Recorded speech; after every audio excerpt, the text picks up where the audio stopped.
வருகிற நாட்களும் நமக்கு ஒரு ஆசீர்வாதமாய் நாளாய் நம்ம என்ன செய்கிறோம், தேவன் நமக்கு உண்டு பண்ணி கொடுக்குற நாளை தேர்ந்தெடுத்து தந்திருக்கிற இந்த தேசத்திலே ஆண்டவரை மகிழ்ந்து கலிகூறத்தக்கதாக ஆண்டவருடைய ஆராதனை பங்கு எடுத்து வந்திருக்கிற ஒவ்வொருத்தருக்கும் தேவனுடைய நாமத்தினால் நன்றிகளையும் வாழ்த்துக்களையும் மீண்டுமாக தெரிவித்துக் கொள்கிறேன். தாவீதை குறித்து நம்மளுக்கு எல்லாருக்குமே ஆல்மோஸ்ட் தெரியும். தாவீதோட வாழ்க்கை எப்படி இருந்துச்சுன்னு எல்லாருக்கும் தெரியும். அவர் ஆரம்ப காலத்தில் கர்த்தரால் அபிஷேகிக்கப்பட்டு ஒரு கிங்காக அவரை மாற்றினார். ஆனாலும் அவரோட வாழ்க்கையில் அவர் அனுபவித்த கஷ்டங்கள் எல்லாமே தெரியும் நம்மளுக்கு. அவர் செய்யாத ஒரு தப்புக்காக அவர் ஓடி ஓடி ஒளிஞ்சிட்டு இருந்தது நம்ம எல்லாருக்கும் தெரியும் இல்லையா. லைக் அவர் சவுல் ராஜா கிட்ட இருந்து தப்பிச்சு ஓடின நாட்கள் எவ்வளோன்னு பார்த்தா 13 வருஷ காலம். அந்த 13 வருஷம் அவர் எதுக்கு ஓடுறேன்னு தெரியாமையே அவர் ஓடிட்டு இருந்தார் இல்லையா. ஏன்னா சவுலுக்கு அவர் எந்த தப்புமே பண்ணலை, ஆனாலும் அவர் திருத்தப்பட்டு ஓடின காலம் 13 வருஷம். அது இல்லாமல் அப்சலோமுக்கு பயந்து ஓடின காலங்களும் இருக்குது. ஸோ இந்த மாதிரியான அது கண்டிப்பாக ஒரு நெருக்கமான காலம் தான் இருக்குல்ல. செய்யாத தப்புக்கு நம்மளை துரத்தி அடிக்கிறதுக்கு கொல்லும்படியாக ஜனங்கள், அதாவது ஒரு கிங்கே துரத்திட்டு இருக்கிறாருன்னா அவர் உயிருக்கு பயந்து ஓடுற அந்த காலங்கள். அந்த டைம்ல தான் அவர் இதை எழுதுறாரு. அவர் எங்கெல்லாம் தப்பிச்சு ஓடிட்டு இருந்தாரு, ஓடின காலங்கள்ல அவர் மறைந்திருக்கும்படியாக குகைகள்ல இன்னுமா அந்த மாதிரி மலைகள்ல அந்த மாதிரிதான் அவர் தங்கிட்டு இருந்தாரு. அதுக்கு முன்பாக அவர் இருந்தது எங்க கிங் பேலஸ்ல அவர் இருந்தாரு.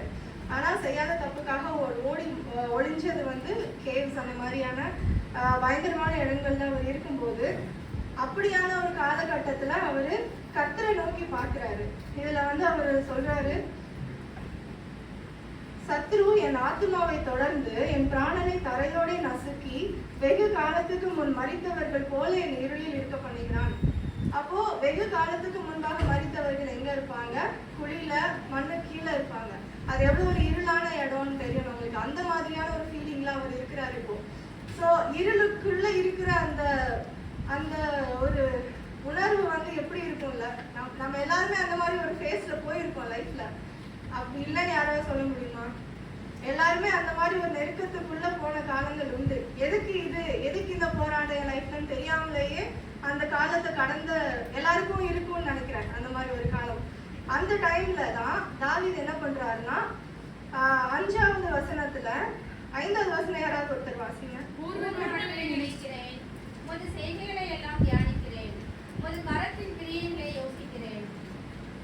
அப்போ அவர் அந்த பூர்வ நாட்களை நினைச்சு பாக்குறாரு. நம்மளும் அந்த கஷ்டமான காலத்துல உட்கார்ந்து நம்மளுக்கு செபிக்க கூட வாயில வார்த்தை வராது இல்லையா. அந்த டைம்ல நம்ம இயேசுவேன்னு சொல்லிட்டு அவர் பாதத்துல உட்கார்ந்துருப்போம், அவ்வளவுதான் இல்லையா. அது செபிக்க கூட நமக்கு தோணாது. அந்த மாதிரி ஒரு சிச்சுவேஷன் அவர் என்ன பண்றாருன்னா, முன்னாடி நான் கேட்ட உடனே எனக்கு ஆண்டவர் ஆன்சர் கொடுத்த ஒரு காலம் இருக்கும்ல. அவர் முன்னாடி ஆடு மாடுகள் மேய்ச்சிட்டு இருந்தவர். அவர் அந்த டைம்ல அவர் கேட்கவே இல்லை, எனக்கு கிங்கா மாத்துங்கன்னு அவர் ஜெபிச்சார் கர்த்தர்கிட்ட. இல்லவே இல்லை. அவர் சிறுவனா இருந்தாரு. அந்த டைம்ல அவருக்கு அபிஷேகம் கிடைச்சது. அந்த டைம்ல அவருக்கு எவ்வளவு ஒரு ஆனந்தமா இருந்திருக்கும்ல. அவங்க சகோதரர்கள் மத்தியில அவருக்கு ஒரு மகிமை கிடைச்சிச்சு. அந்த டைம்ல இருந்த அந்த காலங்களை அவர் நினைச்சு பார்க்கிறாரு.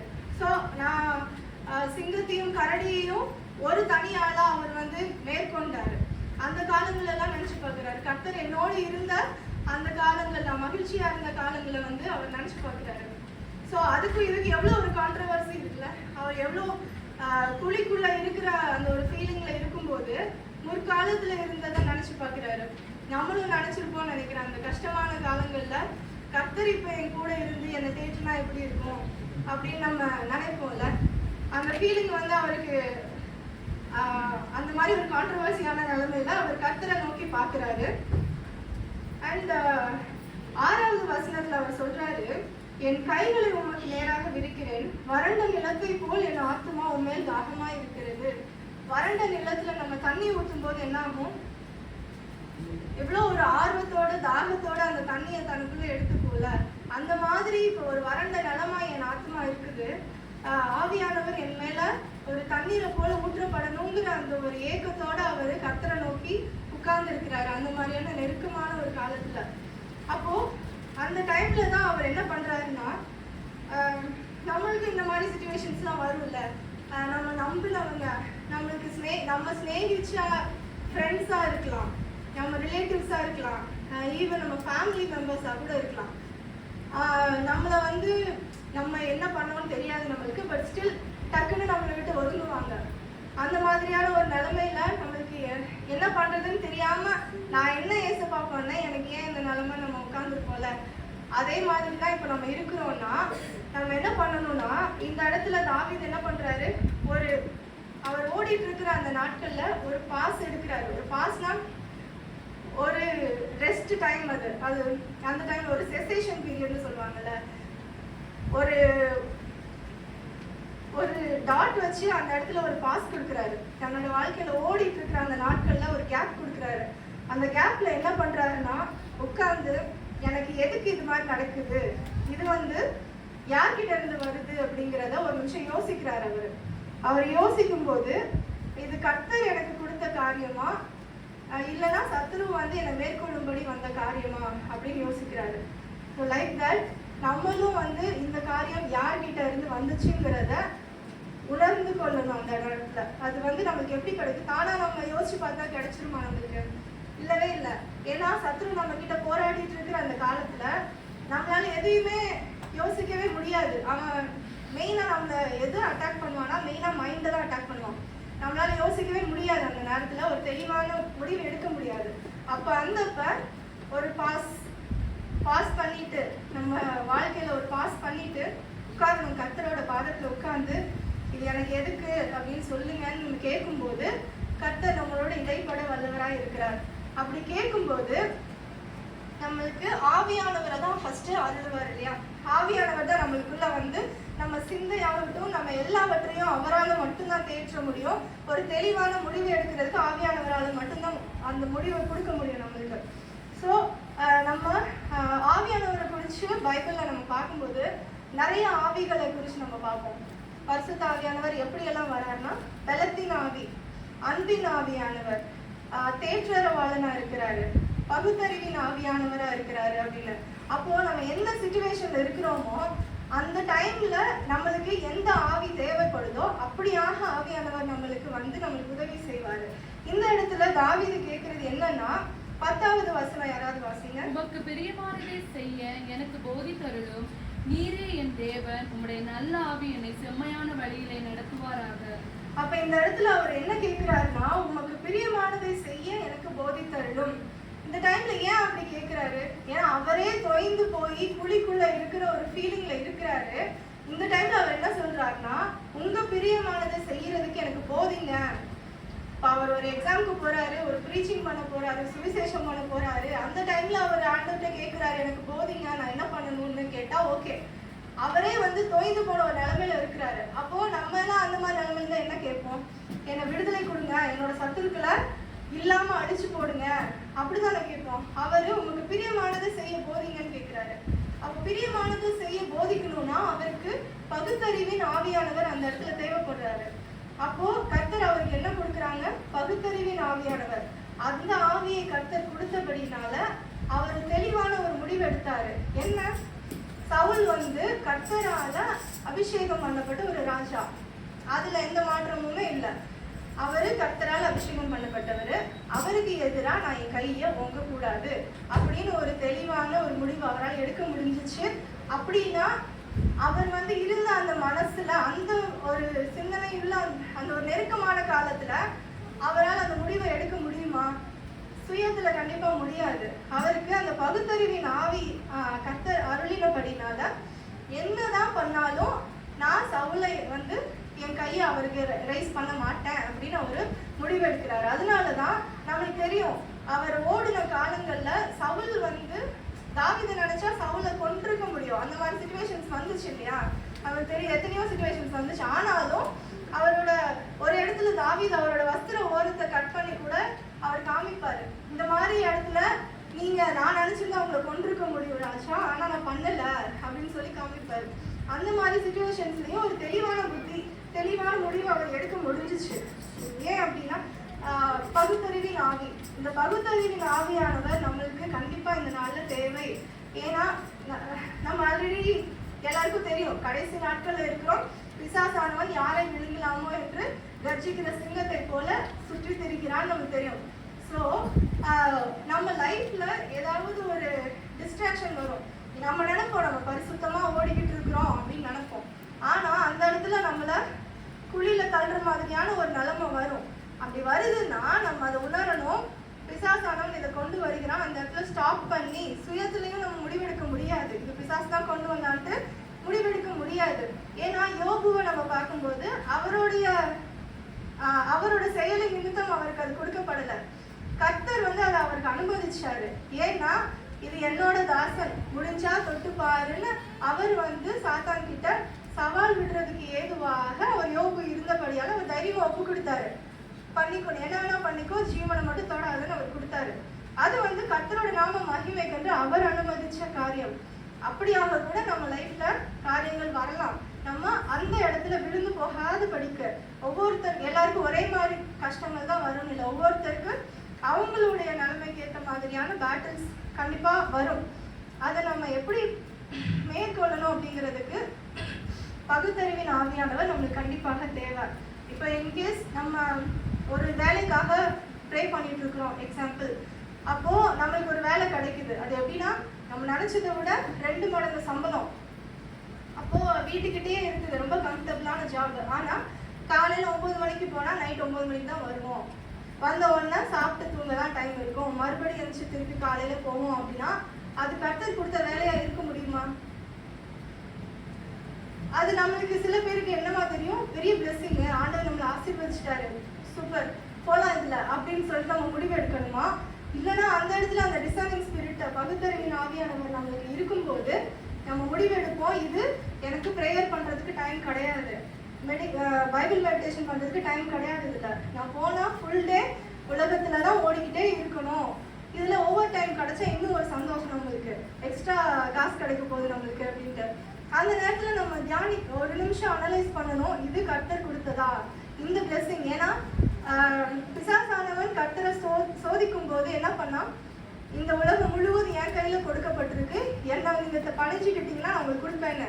ஸோ உலகத்தின் ஆசீர்வாதங்கள் எல்லாமே நம்ம இருதயத்துக்கு ரொம்ப மகிழ்ச்சியா தான் இருக்கும்.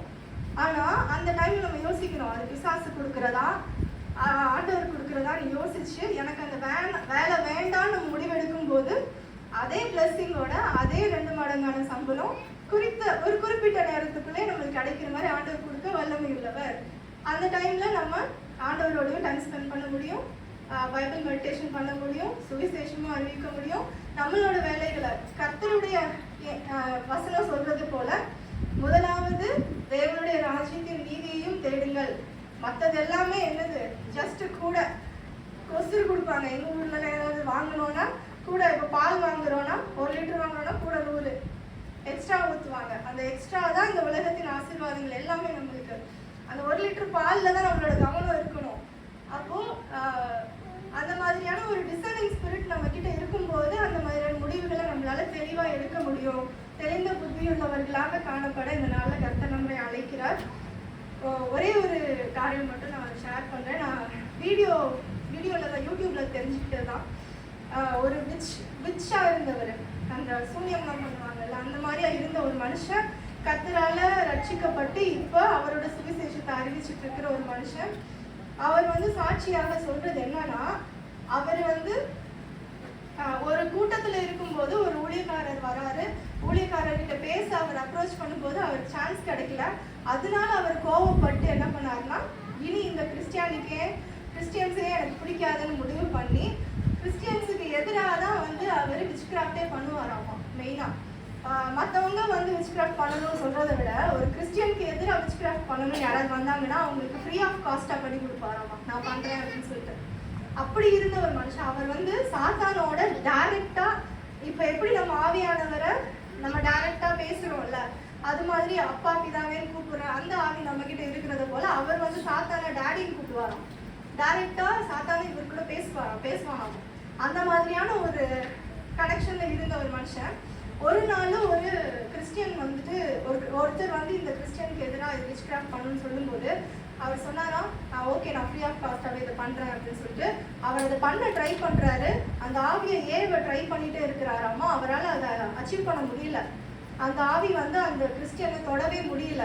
என்னமும் பண்ணாலும் அவரால் அதை தொடவே முடியல அவரால். அப்போ இவர் கேட்கிறாரு சாத்தான, டாடி என்னால ஏன் இது பண்ண முடியல அப்படின்னு சாத்தான் கிட்ட கேட்கும்போது சாத்தான் வந்து சொன்னானாமா, he is a real Christian, அவனை விட்டுரு அப்படின்னு சொன்னானாமா. அந்த இடத்துல அவர் ஒரு ஸ்டாப் பண்ணி யோசிச்சாராமா, ரியல் கிறிஸ்டியன்னா ஏன் என்னால் அவனை தொட முடியல அப்படின்னு கேட்கும்போது சாத்தான் அதுக்கு ஆன்சர் பண்ணவே இல்லை. இது உண்மையிலே நடந்தது. உண்மையிலே அந்த மனுஷனோட வீடியோ வந்துட்டு நான் ஷேர் பண்ணுறேன். அது கேட்கும்போது நம்மளுக்கு தெரியும்.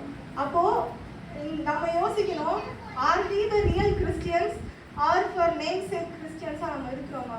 ஏன்னா அவன் நிறைய கிறிஸ்டியன்ஸுக்கு விச்ட்ராக்ட் பண்ணியிருக்காரு. அந்த ஒரு கிறிஸ்டியன் அவரால் தொட முடியல. ஏன்னா அவர் ரியல் கிறிஸ்டியனா? நம்ம ரியல் கிறிஸ்டியனாக இருக்கிறோமா? ஃபார் எக்ஸாம்பிள் யோகுவாக இருக்கிறோமா? கர்த்தர் நம்மளை கொண்டு பிசாசுக்கு சேலஞ்ச் பண்ணுற அந்த ஒரு ரியல் கிறிஸ்டியனாக நம்ம இருக்கிறோமா அப்படிங்கிறத ஒரு நிமிஷம் நம்ம யோசிக்கணும். அண்ட் ஆல்சோ பகுத்தறிவின் ஆவியை நம்ம பெற்றுக்கொள்ளணும்.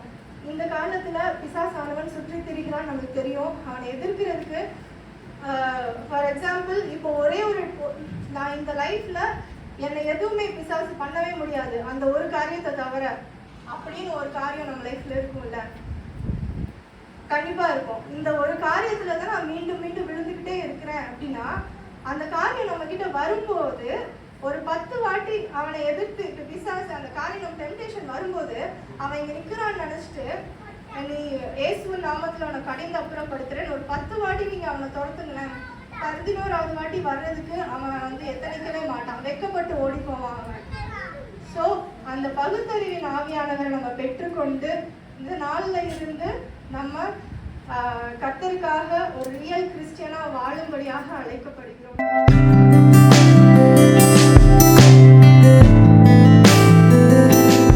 ஹல்லேலூயா. கர்த்தருடைய பரிசுத்த நாமத்துக்கு மகிமை உண்டாவதாக. எல்லாரும் மகிழ்ச்சியாக இருப்பீங்க நான் விசுவாசிக்கிறேன். கர்த்தருக்குள் இது கர்த்தருடைய நாள். இதில் களி கூர்ந்து மகிழ் கடுவுன்ட்டு வேதத்தில் நாம் வாசிக்கிறோம். முதல்ல ஒரு வசனத்தை நான் வாசிக்கிறேன். சங்கீதம் 138 அதிகாரம் 1-3 வரை. உம்மை என் முழு இருதயத்தோடு துதிப்பேன், தேவர்களுக்கு முன்பாக உம்மை கீர்த்தனை பண்ணுவேன். உமது பரிசுத்த ஆலயத்திற்கு நேராக நான் பணிந்து உமது கிருபையின் நிமித்தம் உமது உண்மையின் நிமித்தமும் உமது நாமத்தை துதிப்பேன். உமது சகல பிரஸ்தாபத்தை பார்க்கிலும் உமது வார்த்தை நீர் மகிமைப்படுத்தியிருக்கிறீர். நான் கூப்பிட்ட நாளிலே எனக்கு மறு உத்தரவு அருளினீர். என் ஆத்துமாவிலே பலன் தந்து என்னை தைரியப்படுத்தினீர். ஹல்லேலூயா. இது மாத்திரம் இல்ல, இன்னொரு வசனம், அவர் எப்படி நம்மளை தைரியப்படுத்துறாரு மாத்திரம் இல்ல, நம்ம எப்போ அவரை தேர்ந்தெடுத்து கொண்டு இருக்காருன்னு நம்ம பார்க்கலாம். என் கருவை உம்முடைய கண்கள் கண்டது, என் அவயங்களில் ஒன்றாகிலும் இல்லாத போதே அவைகள் அனைத்தும் அவைகள் உருப்பெறும் நாட்களும் ஒரு புஸ்தகத்தில் எழுதியிருக்கிறது. நம் தாயின் கருவில் இருக்கும்போதே நம்ம இப்படி இருப்புன்னு சொல்லி ஆண்டவர் நம்மளை புஸ்தகத்தில் எழுதியிருக்குன்ட்டு வேதத்தில் வாசிக்கிறோம். ஒரு விசை கண்களை மூடி நாம் ஜெபம் செய்வோம். எங்களை அளவுக்கு அதிகமாக நேசிக்கிறதான எங்கள் தகப்பனே நன்றியோடு ஸ்தோத்திரிக்கிறோம். அப்பா ஆண்டவரே, இந்த ஓய்வு நாள் ஆண்டவரே உமக்காய் நாங்கள் ஓய்வு வந்திருக்கிறோம் ராஜா. ஆண்டவரே, நாங்கள் எந்த நோக்கத்துக்கு ஆண்டவரே இங்கே வந்திருக்கிறோம் ஆண்டவரே மனிதர்கள் அறிய முடியாது ராஜா. இந்த தேவன் நீங்க அறிந்திருக்கிறீங்க அப்பா. ஆண்டவரே, நாங்கள் ஒவ்வொரு நாள் ஆண்டவரே உங்களுடைய கிருபை நாள் ஆண்டவரே வாழ்ந்து கொண்டு இருக்கிறோம் ராஜா. உங்களுடைய கிருபை இல்லைன்னா ஆண்டவரே இந்த உலகத்தில் நாங்கள் ஜீவிக்க முடியாதப்பா. ஆண்டவரே, எத்தனையோ மக்கள் ஆண்டவரே மரித்து கொண்டு இருக்காங்க, இவ்வளோ மக்கள் பெனவேலத்தோடு இருக்கிறாங்க. ஆனால் என் தேவன் சுகபலன் ஜீவனோடு உண்மை ஆராதிக்க எங்களுக்கு கொடுத்த அந்த வாய்ப்பு இருக்காய் நன்றி செலுத்துறோம் அப்பா. ஆவியானவரே, ஒரு விஷயம் எங்களை ஒப்பு கொடுக்கிறோம் ஆண்டவரே. இந்த ஆவியின் துதியின் வேலையில கருத்துல நாங்கள் ஒப்பு கொடுக்கிறோம் ராஜா. ஆண்டவரே, வந்திருக்க ஒவ்வொருத்தருக்காக நாங்கள் செபிக்கிறோம் ராஜா. ஆவியானவர் நீர் நடத்தும்படியாய் ஜெபிக்கிறோம். ஆவியானவர் துதிக்கும் பொழுது ஆண்டவரே நீ எங்கள் மத்தியில் வாசமா இருக்கேன்னு சொல்லியிருக்கீங்களப்பா. என் தேவன் ஆண்டவரே எங்கள் மத்தியில் நீங்க ஒரு அசைவாடுகிறதுக்காக நன்றி செலுத்துறோம் இயேசுப்பா. ஆண்டவரே துதிக்கும் பொழுது ஆண்டவரே சாத்தான் ஓடுகிறான்னு சொல்லியிருக்கிறோம் அப்பா. துதியை எடுத்தால் சாத்தான் ஓடுவான்னு சொல்லியிருக்கீங்க அப்பா. ஆண்டவரே எங்களுக்கு பிரியமில்லாத காரியங்கள் ஆண்டவரே நாங்கள் துதிக்கும் போது எங்களிடத்து எல்லாம் எடுபடும்படியா நாங்கள் ஜெபிக்கிறோம். ஒரு விஷயம் ஆண்டவரே முழு இதயத்தோடு முழு ஆத்மாவோடு முழு பலத்தோடு துதிக்க என் தேவன் ஒவ்வொருத்தருக்கும் ஆண்டவர் பலத்தை தரும்படியா ஜெபிக்கிறோம் ராஜா. ஆவியாண்டவர் கருத்துல ஒப்பு கொடுக்கிறப்பா. துதியை வேலையிலும் கருத்துல ஒப்பு கொடுக்கிறோம் ராஜா. எங்களோடு நீ பேசுவீராக ஆண்டவரே, எங்களோடு உறவாடுவீராக ஆண்டவரே. எங்கள் மனதில் ஆண்டவரே எங்க எண்ணங்கள் எல்லாவற்றையும் நீங்க அறிந்திருக்கீங்க ராஜா. ஆண்டவரே எங்கள் மன கவலைகள் நீங்க அறிந்திருக்கிறீங்க அப்பா. எங்க கண்ணீர் ஆண்டவரே நீ துடைக்கிறவரா இருக்கிறீர் அப்பா. என் கண்ணீர் ஆண்டவரே துருத்தில வைத்துக் கொண்டிருக்கிறேன்னு சொல்லி இருக்கிறவர் ஆண்டவரே. என் கண்ணீர் எல்லாம் ஆண்டவரே மாறும்படியா ஜெபிக்கிறோம். மாறாவின் தண்ணீர் ஆண்டே மதுரமாய் மாத்தினவரே, என் கண்ணீரில் ஆண்டவரே நீர் ஆண்டவரே ஆனந்த களிப்பாய் மாற்றுகிறவரே நமக்கு ஸ்தோத்திரம் கர்த்தாவே. ஆண்டவரே நம்ம துதிக்கிறோம் ராஜா. இந்த துதி வேலையை முழுவதும் கருத்துல அர்ப்பணிக்கிறேன். இது பொறுப்படுத்தி நடத்தும்படியா ஜெபிக்கிறோம். இயேசு மூலம் சபைக்கு லட்சியம் நல்ல பிதா. நாம் எல்லாம் சேர்ந்து பாடுவோம்.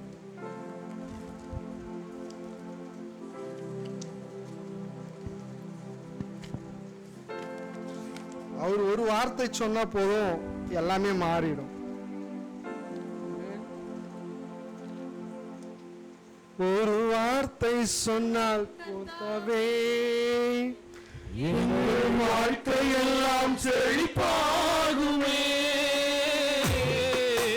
ஒரு வார்த்தை சொல்லும் கர்த்தாவே, உம் வார்த்தையிலே சுகம், உம் வார்த்தையிலே மதுரம், உம் வார்த்தையிலே சுகம், உம் வார்த்தையிலே மதுரம், உம் வார்த்தையிலே எல்லாம் சந்தோஷம், உம் வார்த்தையிலே எல்லாம் சந்தோஷம். ஒரு வார்த்தை சொல்லும் கர்த்தாவே, எங்கள் வாழ்க்கை எல்லாம் செழிப்பாகுமே. ஒரு வார்த்தை சொல்லும் கர்த்தாவே, மாறாவின் தண்ணீரெல்லாம் மதுரமாக மாறி போகும். மாறாவின் தண்ணீரெல்லாம் மதுரமாக மாறி போகும். மாறிடும், துக்கம் மாறிடும், கண்ணீர் மாறிடும், துக்கம் மாறிடும். ஒரு வார்த்தை சொன்னால் போதுமே, ஒரு வார்த்தை சொன்னால் போதுமே. ஒரு வார்த்தை சொல்லும் கர்த்தாவே, எங்கள் வாழ்க்கை எல்லாம் செழிப்பாகுமே. ஒரு வார்த்தை சொல்லும் கர்த்தாவே, இருளான வாழ்க்கை எல்லாம் ஒளியாக மாறி போகும். இருளான வாழ்க்கை எல்லாம் ஒளியாக மாறி போகும். மாறிடும், துக்கம் மாறிடும், கண்ணீர் மாறிடும், துக்கம் மாறிடும். ஒரு வார்த்தை சொன்னால் போதுமே, ஒரு வார்த்தை சொன்னால் போதுமே. ஒரு வார்த்தை சொல்லும் கர்த்தாவே, எங்கள் வாழ்க்கை எல்லாம் செழிப்பாகுமே. ஒரு வார்த்தை சொல்லும் கர்த்தாவே, எரிகோவின் தடைகள் எல்லாம் துதிகளாக மாறி போகும். எரிகோவின் தடைகள் எல்லாம் துதிகளாக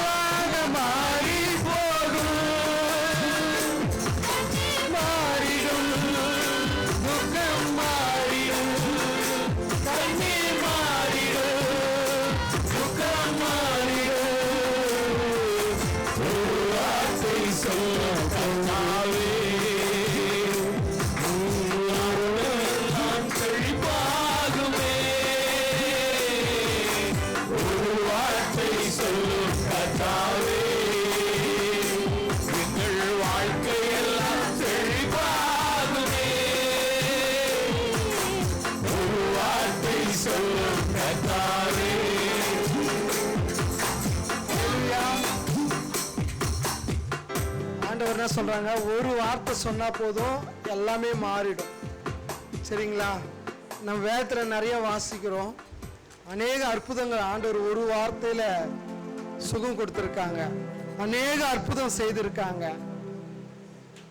அந்த பாடையை தொட்ட மாத்திரத்துல அந்த சிறு பெண் எழுந்துட்டாங்க. லாசரு வெளியே வான்னு ஒரு வார்த்தை சொன்னது மாத்திரம் மரித்தவன் உயிரோடு எழும்பினான்.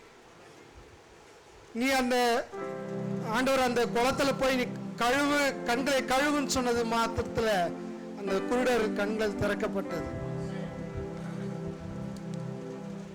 நீ விசுவாசித்தால் மகிமையை காண்பான் ஒரு வார்த்தை சொன்னதுல அநேக அற்புதம் நடந்துச்சு.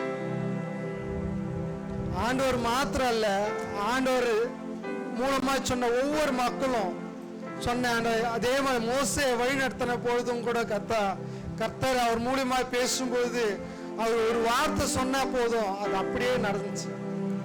பார்வோனுக்கு எதிராக அவர் சொன்ன ஒவ்வொரு வார்த்தைக்கும் ஆண்டவர் அவ்வளவு ஒரு வல்லமை ஆண்டவர் கொடுத்தார்.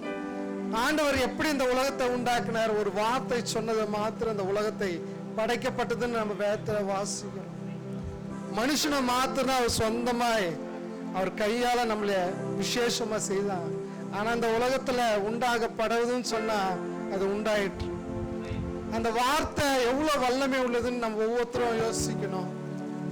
ஆண்டவர் சொன்ன வார்த்தைகளை நம்ம பின்பற்றணும். நம்ம வாயின் வார்த்தைகளை ஆண்டவர் ஒவ்வொருத்தரும் நம்மளை கண்ணோக்கி கொண்டு இருக்கிறாங்க. நம்முடைய எப்படிப்பட்ட வார்த்தைகளை பேசுறோம், நம்ம சொல்லுகிற வார்த்தை மற்றவங்களுக்கு ஆறுதலா இருக்கிறதா, நம்ம சொல்லுகிற வார்த்தை மற்றவங்களுக்கு சமாதானத்தை கொடுக்கிறதா, நம்ம சொல்லுகிற வார்த்தை மற்றவங்களை திடப்படுத்துகிறதா, நாம் சொல்லுகிற வார்த்தை மற்றவங்களை மேன்மைப்படுத்துகிறதா என்று நம்ம ஒவ்வொருத்தரும் நம்ம சிந்திக்க கடவோம். ஆண்டவர் சொன்ன அந்த வார்த்தையை போல நம்மளும் நம்முடைய வாழ்க்கையில நம்முடைய பேச்சு, ஏன்னா நம்முடைய நாவை அடக்காவிட்டால் அது நம்மளுக்கு ஒரு விரோதமா நம்முடைய நாவை வரும்னு சொல்லி வேதத்துல வாசிக்கிறோம். அநேகர் நம் பேச்சினால அநேகர் மாட்டிக்கொண்டிருக்காங்க. நம்முடைய பேச்சினால அநேகர் தண்டனைக்குள்ளாய் போயிருக்கிறாங்க. நம்முடைய வார்த்தையில கடவுளுக்கு நேராக நாம் ஒப்படைத்து நாம் பேசும்பொழுது ஆண்டவர் அந்த வார்த்தை மூலமாய் மற்றவர்களை ஆசீர்வதிக்கிறாங்க. இன்னொரு பாடலை நம்ம பாடலாம்.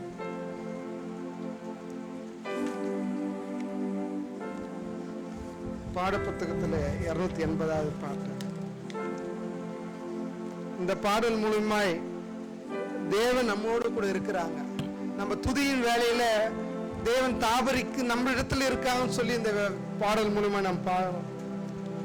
இதோ மனுஷரின் மத்தியில் தேவாதி தேவனே வாசம் செய்கிறாரே, இதோ மனுஷரின் மத்தியில் தேவாதி தேவனே வாசம் செய்கிறாரே, தேவன் தாவரிக்கும் ஸ்தலமே தம் ஜனத்தாரின் மத்தியிலோ, தேவன் தாவரிக்கும் ஸ்தலமே தம் ஜனத்தாரின் மத்தியிலோ, தேவன் தாவரிக்கும்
செய்கிறாரே. அல்லேலூயா, அல்லேலூயா. நன்றியோடு ஸ்தோத்திரம் அப்பா. ஆண்டவர் யாரு கூட வாசமா இருப்பாங்களா? மனுஷரோட, உங்களோட, என்னோட ஆண்டவர் வாசமா இருப்பாங்க. எவ்வளவு தூதர்கள் இருந்தாலும் ஆண்டவர் மனுஷனோட இருக்கிறதுக்கு தான் விருப்பப்படுகிறாங்க. ஏனென்றால் அவங்களோட இருந்த தூதரே ஆண்டவருக்கு எதிராக மாறி போனான். அந்த மாறி போத நிமித்தம் தான் நீங்களும் நாங்கள் படைக்கப்பட்டோம். அநேகருக்கு இது தெரியாது. பட் ஆனால் ஆண்டவர் அநேக மக்களுக்கு இது ரொம்ப பழசு சொல்லுவாங்க. கடவுள் ஏன் மனுஷனை படைச்சான்னா அவரை வணங்கன்னு சொல்லி. உங்களை என்னையும் ஆண்டவர் படைச்சாருன்னா ஒரே நோக்கம், ஆண்டவரை துதிக்கணும், ஆண்டவரை புகழணும், ஆண்டவரை வணங்கணுன்ற ஒரே காரணம் தான். ஏன்னா அவ்வளோ ஆண்ட தூதர்கள் இருந்தும் ஆண்டவர் நம்மை தேடி வருகிறார். பாவியான மக்களை நம்மை தேடி வருகிறார். நம்ம உள்ளார்ந்த அநேக பாவங்கள் செய்திருக்கலாம், அநேக குற்றங்கள் செய்திருக்கலாம். ஆனால் நம்முடைய பாவங்களை கழுவி சுத்திகரித்து ஆண்டவர் நம்ம மாறிடுமான்னு நம்ம நோக்கி பார்க்கிறார். ஒரு பாவி மனம் திரும்புவதை பார்க்கும் பொழுது பரலோக ராஜ்யத்தில் அவ்வளோ ஒரு சந்தோஷங்க. தூதர்கள் மனம் திரும்புவதுக்கு மாத்திரம் அல்ல, அதே தூதர்ல ஒருத்தன் தான் சாத்தானாய் மாறி போனா. ஆனால் மனுஷன் ஒருத்தர் மனம் திரும்புவதன் மூலமாய் பரலோகம் அவ்வளவு சந்தோஷப்படுமா. அப்போ நாம ஒரு சின்ன தவறு செய்திருந்தாலும் நம்ம மனம் திரும்பும் பொழுது ஆண்டவர் சந்தோஷப்படுகிறார். அந்த பரலோக ஜீவத்தை நம்ம ஒவ்வொருத்தரும் நம்ம நினைக்கணும். ஏன்னா காலம் இனி சமீபமா இல்லை. நம்ம கேட்கிற அநேக காரியங்கள் நம்ம முன்னாடி நடந்து கொண்டு இருக்கிறது.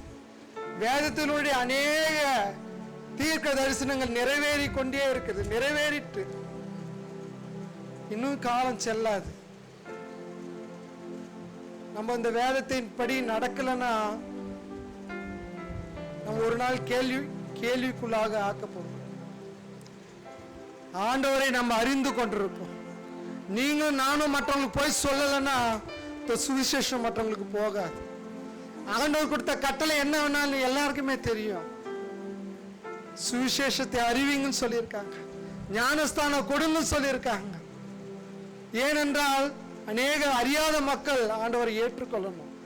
ஏற்றுக்கொள்ளணும்னா ஆண்டவரை அறிந்து ஏற்றுக்கொள்றதுக்கு என்ன பயன்? பரலோக ராஜ்யத்தை எல்லாரும் எல்லாம் ஒன்றா போகணும். இல்லைன்னா நம்ம பாதாளத்துக்கு, அந்த மரணத்திற்கு, அந்த அழிவில்லாத அக்னி கடல்ல நம்ம போறதுக்கு ஆண்டவர் விருப்பப்படலை. நம்மை ஆண்டவர் தெரிந்தெடுத்தவர் மாத்திரம் இல்ல, இந்த உலக அனைத்து மக்களையும் ஆண்டவர் பரலோகத்துக்கு ராஜ்யத்துக்கு நம்ம ஒவ்வொருத்தரையும் தேர்ந்தெடுத்த, அதுக்கு நம்மளே தேர்ந்தெடுத்திருக்காங்க. அதுக்கு நம்ம சாட்சியா இருக்கணும். நம்ம சாட்சியா இருக்கிறது மாத்திரம் இல்ல, மற்றவர்கள் நம்மை ஆண்டவருடைய வார்த்தையை சொல்லணும். உண்மையான தெய்வம் இவங்க தான், உண்மையான ராஜா இவர் தான், மரணத்தை ஜெயித்தவர் இவர் தான், நம்ம பாவத்தை மன்னித்த ஒரே கடவுள் இவர் தான், இந்த உலகத்துல ஒரே பரிசுத்தர் இவர் தான் நம்ம மற்றவர்களுக்கு சொல்லணும். நம்ம சொல்வதன் மூலமாய் மாத்திரம் இல்ல, நம்ம நடக்கையின் மூலமாய் அவர்களை அறிந்து கொள்ளணும். நம்முடைய நடக்கை எல்லாம் பார்த்து கொண்டிருக்காங்க. தேவ பிள்ளைகளே, நீங்க என்ன நினைக்காதீங்க, மற்றவர்கள் நம்மை கவனிக்கிறது நம்மளுக்கு தெரியுமோ தெரியாதோ, ஆனால் ஒவ்வொருத்தரும் நம்மளை பார்த்து கொண்டே இருக்கிறாங்க. இந்த உலக மக்கள் நம்மளை கண்காணித்து கொண்டே இருக்கிறாங்க. அவங்க கண்காணிக்கலனாலும் சாத்தான் அவர்களை கண்காணிக்க வைப்பான். நம்முடைய பேச்சு எப்படி இருக்குது, நம்மள நடக்கை எப்படி இருக்குதுன்னு ஆண்டவர் நம்ம சொல்லி கொடுத்திருக்காங்க. அதன்படிக்கு நம்ம நடக்கிறவர்களாக நம்ம இருக்கணும். ஏனென்றால் நம்மளுக்கு நம்ம உயிரோடு நம்மளை கடவுள் வச்சிருக்காங்க. அநேக மக்கள் அநேக காரியங்களால் இறந்து கொண்டே இருக்கிறாங்க. அநேக ஜனங்கள் பசியின் கொடுமையினால் இறந்து கொண்டிருக்காங்க. அநேக சிறு பிள்ளைகள் இறந்து கொண்டிருக்காங்க. ஆனால் உங்களை அன்னி ஆண்டவர் தேர்ந்தெடுத்துக்காக அது ஒரு நோக்கம் உண்டு. உங்களை அன்னி ஆண்டவர் இந்த இடத்துல வைத்திருக்காங்க, அது ஒரு நோக்கம் உண்டு. யாரும் மறந்து போக வேண்டாம். உங்களை என்ன ஒரு ஜீவனை கொடுத்து, ஒரு நல்ல வேலையை கொடுத்து, ஒரு நல்ல சுகமான ஒரு வாழ்க்கையை கொடுத்திருக்காருன்னா அதுக்கு ஒரு நோக்கம் உண்டு. நம்முடைய காலங்களை வீணாய் அழித்து போகாதபடி ஒவ்வொருத்தரும் நம்முடைய காலங்களை ஆண்டவரே சிஸ்டர் சொன்னது போல பகுத்தறிய ஞானத்தை ஆண்டவரத்தில் கேட்ட ஆண்டவர் கண்டிப்பாக கொடுப்பார். ஞானத்தை நம்ம உலகத்துல பெற்றுக்கொள்ள முடியாது. வேதத்துல சொல்லுது ஆண்டவருக்கு பயந்தா போதும் ஞானத்தை கொடுக்கிறார். ஆண்டவருக்கு பயந்தா போதும் ஆண்டவர் எல்லா ஞானத்தை கொடுக்கிறாங்க. ஆண்டவர் ஞானவான்களை தேர்ந்தெடுக்கிறதுல பைத்தியமானவங்களை ஆண்டவர் தேர்ந்தெடுத்துக்கிறாங்க. அற்பமானவர்களை ஆண்டவருக்காக தேர்ந்தெடுத்துக் கொள்கிறாங்க. மீன் பிடிக்கிறவரை வைத்து அநேக ஜனங்களை சுவிசேஷம் சொல்ல வச்சு, வரி வசூலிப்பட வச்சு ஆண்டவர் சுவிசேஷத்தை சொல்ல வச்சிருக்காங்க. ஒரு காட்டி கொடுப்பான்னு சொல்லி அவனை அறிந்தும் கூட அவனை ஒரு சீஷனாய் ஆண்டவர் ஏற்றுக்கொண்டிருக்காங்க. அப்ப உங்களையும் நம்மளையும் ஆண்டவர் நம்மளை தேர்ந்தெடுத்து கொண்டிருக்காங்க. நமக்கு ஆண்டவருக்கு நம்ம உண்மையாய் ஜீவிக்கணும். நம்ம வாழ்க்கையை ஆண்டவருக்காக அர்ப்பணிக்கணும். நம்ம எல்லா ஜபத்தோட இந்த பாடலை பாடுவோம். உயிரோடு எழுந்தவரே உம்மை ஆராதனை செய்கிறோம். ஜீவனின் அதிபதியே உம்மை ஆராதனை செய்கிறோம்.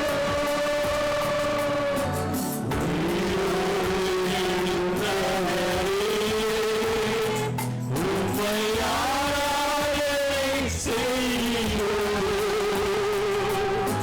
ஜீவனின் அதிபதியே உம்மை ஆராதனை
தெய்வத்தை ஆராதிக்கிறோம்.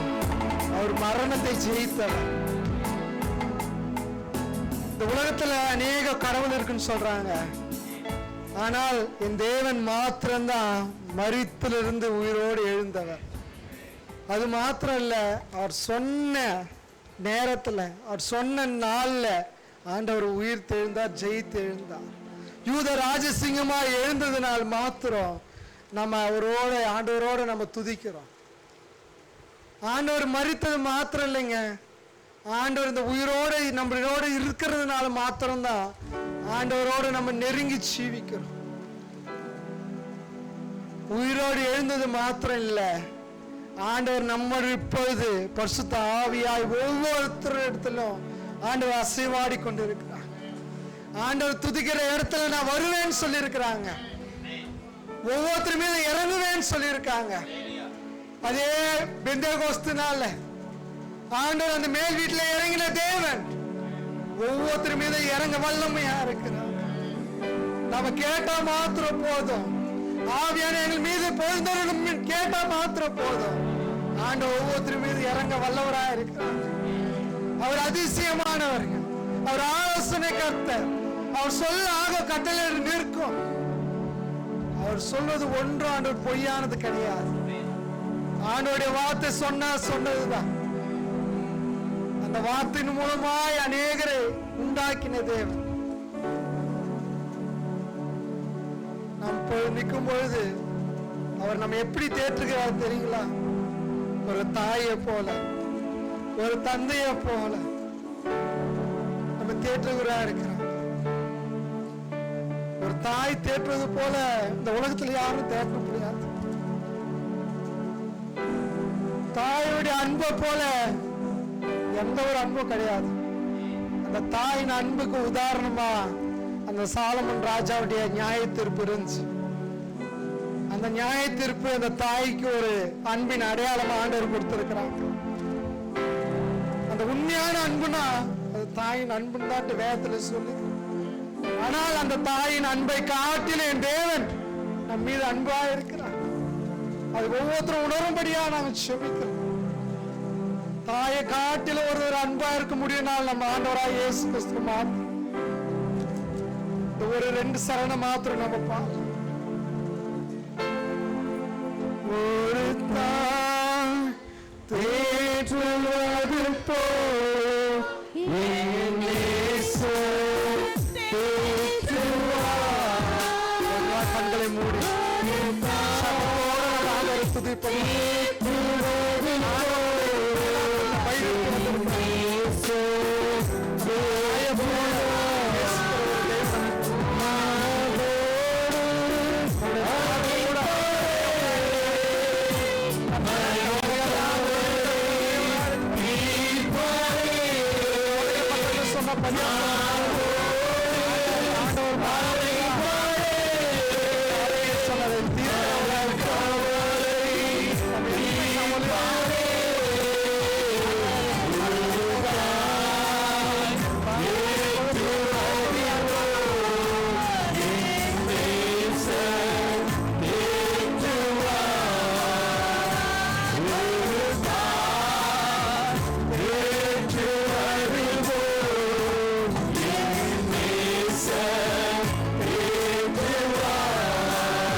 தந்தையை போல தேற்றி தந்தையை போல ஆற்றுகிற தேவனாய் நம்மளோட கூட இருக்கிறார்.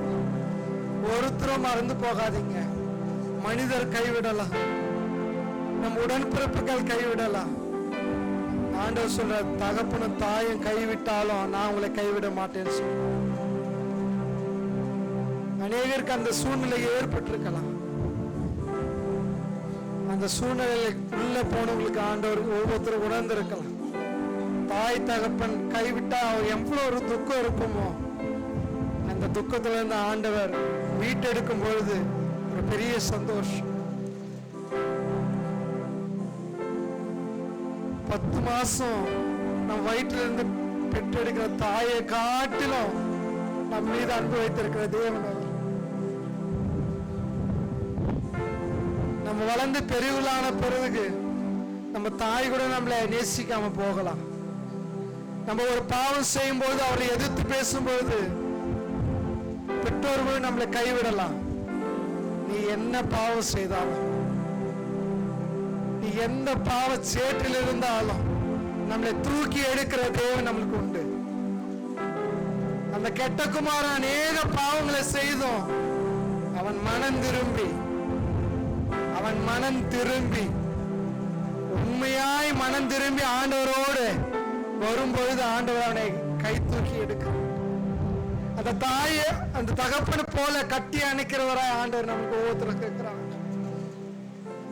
நம்ம அநேக தவறுகள் செய்திருக்கலாம், தெரிந்து செய்திருக்கலாம், தெரியாம செய்திருக்கலாம்.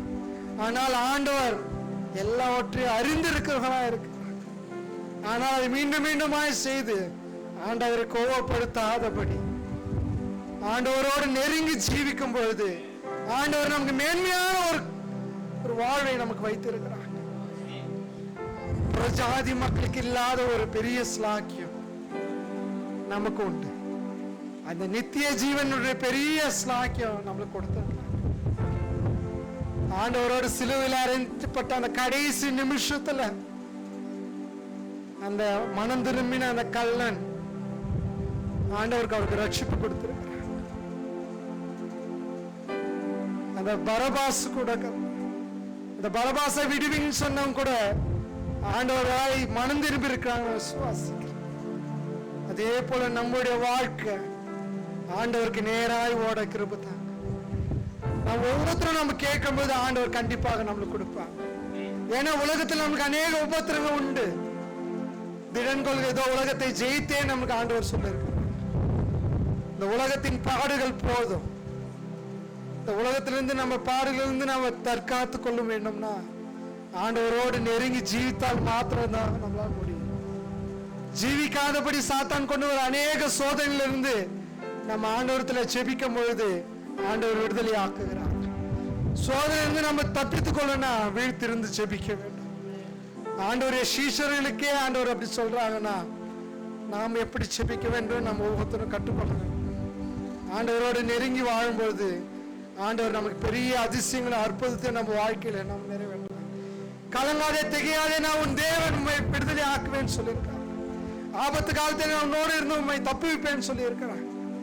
என்ன ஆபத்தா இருந்தாலும் ஆண்டவர் நம்மை விடுவிக்க வல்லவரா.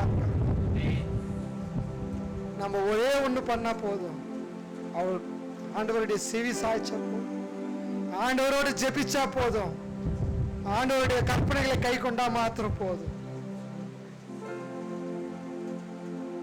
இப்படி செய்ய ஆண்டவர் ஒவ்வொருத்தரையும் ஆண்டவர் வழிநடத்துவாராக. எல்லா துதி கனமும் ஆண்டவருக்கே செலுத்த இயேசு சபைக்கு நல்ல ஆண்டவரை மகிமைப்படுத்தின தேவாதி சகோதரன் கிறிஸ்தி அவர்களுக்கு ஆண்டவராக இயேசு கிறிஸ்துவின் இனி நாமத்தினாலே வாழ்த்துக்களை தெரிவித்துக் கொள்கிறேன். கர்த்தருடைய தெரிந்தெடுப்பு ரொம்ப வித்தியாசமாக இருக்கும் தானே. 12 சீடர்களையும் அவர் தெரிந்தெடுத்த காரியம் எப்படியா இருந்துச்சு? வித்தியாசமாக இருந்துச்சு. நம்மை குறித்து அறிந்திருக்கிற தேவன், நம்மை பலப்படுத்துகிற தேவன், நம்மை தெரிந்தெடுத்து வைத்திருக்கிற தேவன் இந்த இடத்துல கொண்டு வந்து வைத்திருக்கிறார் அப்படின்னா அது ஒரு வித்தியாசமான நடத்துதலாக இருக்கும். எல்லாமே ஆண்டவருக்கு உள்ளாகத்தான் நம்ம இருக்கிறோம், அப்படி தானே. ஆண்டவர் வந்து பிலிப்பை பார்த்து சொன்னார், என் பின்னால் வா அப்படின்னு தான் சொன்னார். உடனே பிலிப்பு என்ன பண்ணார்? பின்னால் போவது மட்டும் இல்லை, இனி ஒருத்தரையும் கூப்பிட்டார். நீ என் பின்னால் எப்படி கூப்பிட்டார் அப்படின்னா, நியாயப்பிரமாணங்களின் மோசே எழுதினது போல, மோசே எழுதியிருக்கிறதையும் தீர்க்கதரிசிகள் எழுதினதையும் யோசோப்பின் குமாரனும் நசரேத் ஊரானாகிய இயேசுவே குறித்து அவன் சொல்கிறான். சொல்லிட்டு நீ எப்போ வா அப்படின்னு கூப்பிட்றான். ஆண்டவரை குறித்து அறியாதவன் யார்? நாத்தான்வேல். நாத்தான்வேலை பார்த்து பிலிப்பு இந்த வார்த்தையை சொல்லி கூப்பிட்றான். அப்போ நாத்தான்வேல் கேட்ட ஒரு காரியம் அந்த இடத்துல விசேஷம் என்ன அப்படின்னா, நாத்தான்வேலுக்கு இயேசுவை பற்றி தெரியல. சொன்ன காரியம் நசரேத்திலிருந்து நன்மை உண்டாகுமா அப்படின்னு ஒரு வார்த்தையை கேட்டான். அது யாரை குறித்து கேட்டதாக இருந்துச்சு? ஆண்டவரை குறித்து. பிலிப்பு சொல்கிறாரு நசரேத் ஊரானாகிய இயேசுவை. இயேசு கூப்பிட்றாரு வா போவோம் அப்படிங்கும்போது நாத்தான்வேல் கேட்ட கேள்வி, நாத்தான்வேலுக்கு ஆண்டவரை தெரியாததுனால, ஆனால் ஆண்டவருக்கு நாத்தான்வேல் வேணும். அப்போது கேட்ட கேள்வி அவ்விசுவாசமான ஒரு கேள்வியாக இருந்துச்சு. அந்த விசுவாசத்தை தேவன் அந்த இடத்துல உண்டு பண்ணுறார். அப்படி தானே? எப்படி? அப்போ அவன் வர்றான். வரும்போது நாத்தான்வேலை பார்த்து ஆண்டவர் சொன்ன காரியம் எப்படி இருந்துச்சு? கபடற்ற உத்தம இஸ்ரவேலன் அப்படின்னு சொன்னார். ஆண்டவருக்கு தெரியும் நீங்கள் நம்ம எந்த இடத்துல இருந்தாலும் இந்த இடத்திற்கு கொண்டு வர வேண்டும். ஆண்டவரை குறித்து மகிமை பாராட்டுவதற்கு இவர்கள் என் பிள்ளைகள், என் ஜனங்கள், இவர்கள் என்னை மகிமை பாராட்டுவார்கள் என்பது தேவனுக்கு தெரியும். நாத்தான்வேல் அப்போ தான் ஆண்டவரை குறித்து, ஆண்டவரே நீர் எப்படி என்னை பற்றி உமக்கு எப்படி தெரியும் அப்படின்னு கேட்கும்போது ஆண்டவர் சொன்ன வார்த்தை, நீ பிலிப்பு வந்து கூப்பிட்றதுக்கு முன்னாலே எனக்கு தெரியும். அப்படி தானே? ஆண்டவர் நம்ம வேதத்தில் வாசிக்கிறோம், நம்ம தாயின் கற்பத்தில் உருவாவதற்கு முன்னாலே நம்ம தேவன் தெரிந்தெடுத்து வைத்திருக்கிறார். ஆலயத்திற்கு வரும்பொழுது ஆண்டவரை குறித்து மகிமை பாராட்டுவதற்கு நாம் எல்லா விதத்திலும் தேவனால் தெரிந்தெடுக்கப்பட்ட ஜனமாய் இருக்கிறோம். ஒரு நாளும் அதற்கு வெட்கப்படக்கூடாது. ஆசீர்வதிக்கப்பட்ட ஜனமாய் தேவன் நம்மை வழி நடத்துகிறார். அப்படித்தான் நாத்தான்வேலை தேவன் தெரிந்து கொண்டார், ஆசீர்வதித்து வழி நடத்தினார். நாத்தான்வேல் வேதத்தில் இன்றைக்கும் நாம் வாசிக்கிறோம் அப்படின்னா ஆண்டவருடைய கிருபை நாத்தான்வேல் மேல் இருந்துச்சு. தேவ கிருபை நம்மோடு கூடவே இருக்க வேண்டும். இந்த தேசத்தில் இருக்கிற நாட்கள் முழுவதும் தேவன் நம்மை வழி நடத்துவார். அந்த வழி நடத்துதலுக்கு நம்ம ஒப்பு கொடுக்கணும். அந்த இடத்துல நாத்தான்வேல் எந்த கேள்வியும் கேட்காமல் தேவனிடத்திலே, ஆண்டவரிடத்திலே ஒப்பு கொடுத்தான். தேவனை ராஜாவே என்று புகழ்ந்தான். இஸ்ரவேலின் தேவன் நீர்தான் என்று அறிந்து கொண்டான். என்னுடைய தேவன் இஸ்ரவேலின் தேவனாக இருக்கிறார். அவரை மகிமைப்படுத்த நான் எந்த ஸ்தானத்திலும் இறங்கி வர வேண்டும். கர்த்தர் நம்மை ஆசீர்வாதமாய் வழி நடத்துவார். தேவ செய்திக்குள்ளாக கடந்து செல்வோம். தேவ செய்தியை சகோதரன் கௌதம் அவர்கள் இப்பொழுதும் நமக்கு கொடுப்பார்.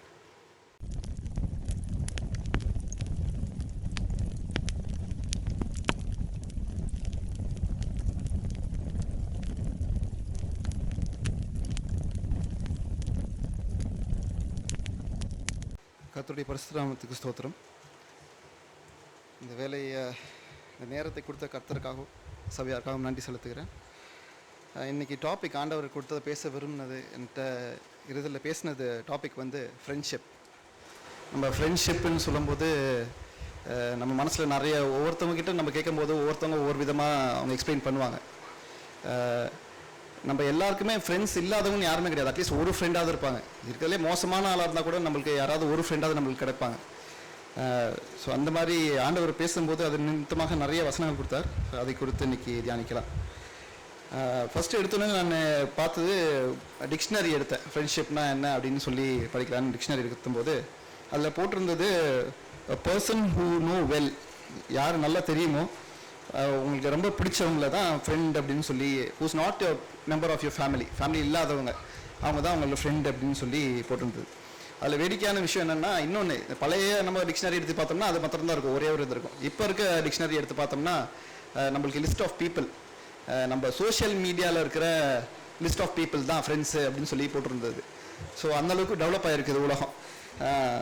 ஸோ இப்போ பார்த்தீங்கன்னா, பட் மோஸ்ட் ஆஃப் இட் நம்ம அதை வாசிக்கும் போது, உலகத்தில் ஒரு டெஃபினிஷன் கொடுக்கும்போது அதை வாசிக்கும் போது என்ன பண்ணுறோம்னா, மோஸ்ட் ஆஃப் என்ன மீன் பண்ணுதுன்னா, மோஸ்ட்டாக இமோஷனல் கனெக்ட்.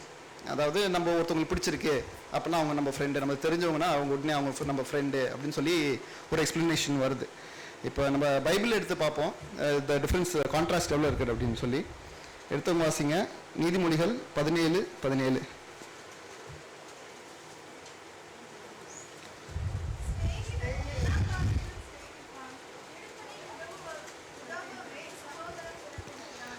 ஸோ நம்ம பைபிளில் பார்க்கும்போது the meaning for a friend, எல்லா டைம்லேயும் ஒருத்தவங்க உங்களை நேசிப்பாங்க அப்படின்னு சொல்லி. நேசம்ன்றது நீங்கள் நிறைய விதத்தில் தியானிச்சிருப்பீங்க.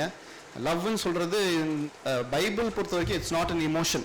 ஏதோ நம்மளுக்கு உள்ள தோணுது அது நிமித்தமானு கிடையாது. It's always a command. நம்ம செய்ய வேண்டிய ஒரு பொருள், ஒரு காரியம் அப்படின்னு சொல்லி போட்டிருக்கிறது. அதுதான் லவ்னு சொல்லி போட்டிருக்குது. So friend love at all times. எந்த ஒரு இது சுச்சுவேஷன் நீங்கள் இருந்தாலும் அவங்கள நேசிப்பான்றது தான் பைபிளோட மீனிங். நெக்ஸ்ட் யோபு 6:17 வாசிங்க.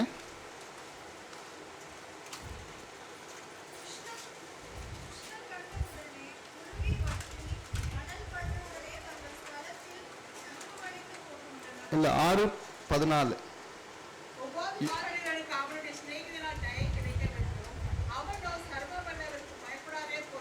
ஸோ நீங்கள் அது ஒரு கனெக்ஷன் கூட வச்சுக்கோங்களேன். To him connect should be shown by a friend. ஒருத்தவன் ரொம்ப மோசமான ஒரு நிலவையில் இருக்கிறான், அவனுக்கு கூட அந்த கைண்ட்னஸை காமிக்கணும் அப்படின்னு சொல்லி. கடவுளே வெறுக்கிற நிலைமையில் இருக்கிறான்னு வச்சுக்கோங்க, அவனுக்கு கூட நம்ம கைண்ட்னஸ் காமிக்கணும், அவன் தான் ஒரு உண்மையான ஃப்ரெண்ட் அப்படின்னு சொல்லி ஒரு வசனம் இருக்கிறது. அப்புறம் அதே நீதிமொழிகள் 27:9 வாசிங்க.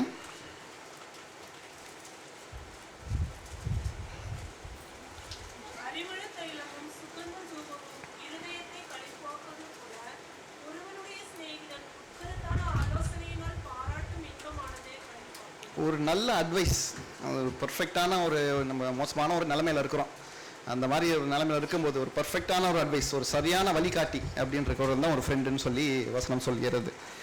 இதெல்லாம் ஒரு நம்ம வசிக்கிற எல்லா வசனமே இட்ஸ் எ கேரக்டர். ஒரு நம்மளுக்கு இருக்க ஃப்ரெண்டு எப்படி இருக்கணுன்ற ஒரு கேரக்டரை நீங்கள் எடுத்துக்கோங்க. ஒவ்வொரு பாயிண்ட்டை நீங்கள் எடுத்து வச்சுக்கோங்க.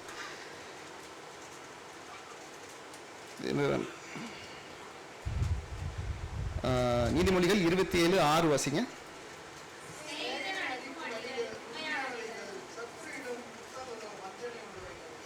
அதான் ஒரு ஃப்ரெண்ட் திட்டும் போது, நம்ம ஒரு ஃப்ரெண்டு திட்டுறான்னு வச்சுக்கோங்க, எவ்வளோ வேணால் திட்டலாம். ஒரு மோசமான நிலைமை நம்மளை போட்டு திட்டி கடிச்சு கொட்டுறாங்கன்னா அது ஒரு ஃபேத்ஃபுல்லான நம்ம ஒரு மேலே ஒரு அன்பின் நிமித்தமாக அதை செய்கிறான்னு சொல்லி போட்டுருது. ஒரு உண்மையான ஃப்ரெண்டு பண்ணும்போது இந்த எனிமியோட ஒரு முத்தம் கூட அது டிசீட்ஃபுல் அப்படின்னு சொல்லி வசனம் சொல்கிறது. இது ஒரு வேடிக்கையான விஷயம் என்னென்னா, ரொம்ப வருஷத்துக்கு முன்னாடி எங்கள் பாஸ்டர் மீட்டிங் கூப்பிட்டு போனாங்க. ஸோ அதில் உலகத்துக்கும் நம்ம இதுக்கும் சபையில் உள்ள காரியங்களுக்கும் ஒரு பெரிய பாஸ்டர் இருந்துச்சு, அந்த மீட்டிங்கில் பேசினார். அப்போ அந்த டைமில் ஏதோ ஒரு பெரிய ஒரு மீட்டிங் நடந்துட்டு இருந்துச்சு, வெளிப்புறமாக உலகப்புறமாக ஒரு மீட்டிங்கில். அதில் ஆக்டர்ஸ் கமலஹாசனும் நம்ம ரஜினிகாந்தும் ஏதோ பேசிகிட்டு இருந்தப்போ மீட் பண்ணுறப்போ ரொம்ப கட்டி இது அணைச்சி அவங்க முத்தம் விட்டுருவாங்க, கணத்தில் முத்தம் கொடுத்துருப்பாங்க. ஸோ அதை ஒப்பிட்டு அவர் பேசினார். இந்த மாதிரி எவ்வளவு அன்பு, உண்மையான ஒரு அன்பு இருந்தால் அந்த மாதிரி அவங்க வெளிப்படுத்துவாங்க, ஆனால் அந்த மாதிரி அன்பு நம்ம சபையிலுக்குள்ளே இல்லை அப்படின்னு சொல்லி ஒரு வேடிக்கையான விஷயத்த அவர் பேசினார். ஸோ இந்த வசனத்தை நான் வாசிக்கும் போது அதுதான் எனக்கு மைண்டில் டக்குன்னு பட்டது. இதே நேரத்தில் பிரசங்கி 4:9 வாசிங்க. இன்னொன்று முத்தங்கள்னு சொல்லும்போது இட் ஆல்சோ ரெஃபர்ஸ், இந்த வசனம் ரெஃபர் பண்ணுறது, நம்ம முத்தம் சொல்கிறது என்ன காரியத்தை டக்குன்னு நம்மளுக்கு மைண்டுக்கு வருது இந்த வசனத்தை வாசிக்கும் போது? கரெக்ட், யூதாஸ் ஆண்டவரை காட்டி கொடுத்தது.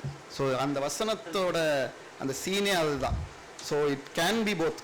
ஈவன் தோ ஆண்டவர் யூதாஸ் அவ்வளோ நேசித்தாலும், ஒரு நண்பனை போல நேசித்தாலும், பட் ஒரு தப்பான ஃப்ரெண்டு, தப்பான ஒரு நோக்கத்தோடு இருக்க ஒரு ஃப்ரெண்டு. ஸோ வாட் கடைசியில் என்ன நடந்ததுன்னு உங்களுக்கு தெரியும். வாசிங்க பிரசங்கி 4:9.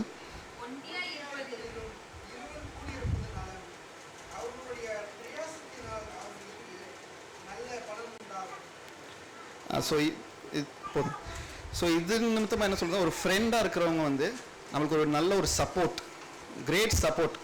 நம்ம என்ன ஒரு நிலைமையில் இருந்தாலும் ஒரு கூட நின்று நம்ம செய்கிற வேலையில் இருந்தாலும் சரி, எதுவாக இருந்தாலும் சரி, ஒரு நல்ல சப்போர்ட்டாக இருப்போம் ஒரு நல்ல ஃப்ரெண்டு அப்படின்னு சொல்லி இந்த வசனம் சொல்கிறது. அதே மாதிரி நீதிமொழிகள் 27:17 வாசிங்க.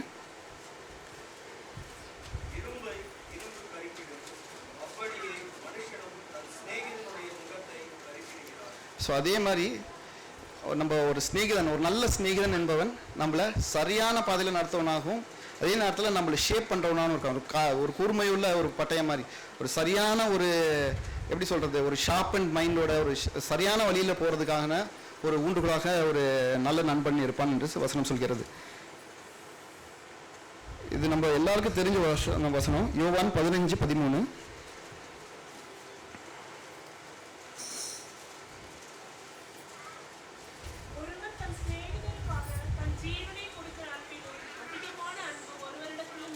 ஸோ இதுதான் ஹையஸ்ட் லெவல். ஒரு ஒரு நல்ல நண்பன் நம்மளுக்கு செய்யக்கூடியது. அவன் ஜீவனையே அவனுக்கு நம்மளுக்கு அதை கூட துச்சமாக நினைச்சு அவன் தர வந்த ஒரு நல்ல நண்பனுக்கான ஒரு அடையாளமாக இருக்கிறது. இது எல்லாமே ஒரு கேரக்டர்ஸ், ஒரு நல்ல நண்பனுக்கான ஒரு கேரக்டர்ஸ்னு வசனத்தில் நம்ம சொல்கிறது. இங்கே முதல் சொன்னபடி அந்த உலகத்துக்கும் இங்கே உள்ள டிஃப்ரென்ஸை பார்த்தீங்களா? என்ன ஒரு டிஃப்ரென்ஸ், கான்ட்ராஸ்டாக இருக்குது.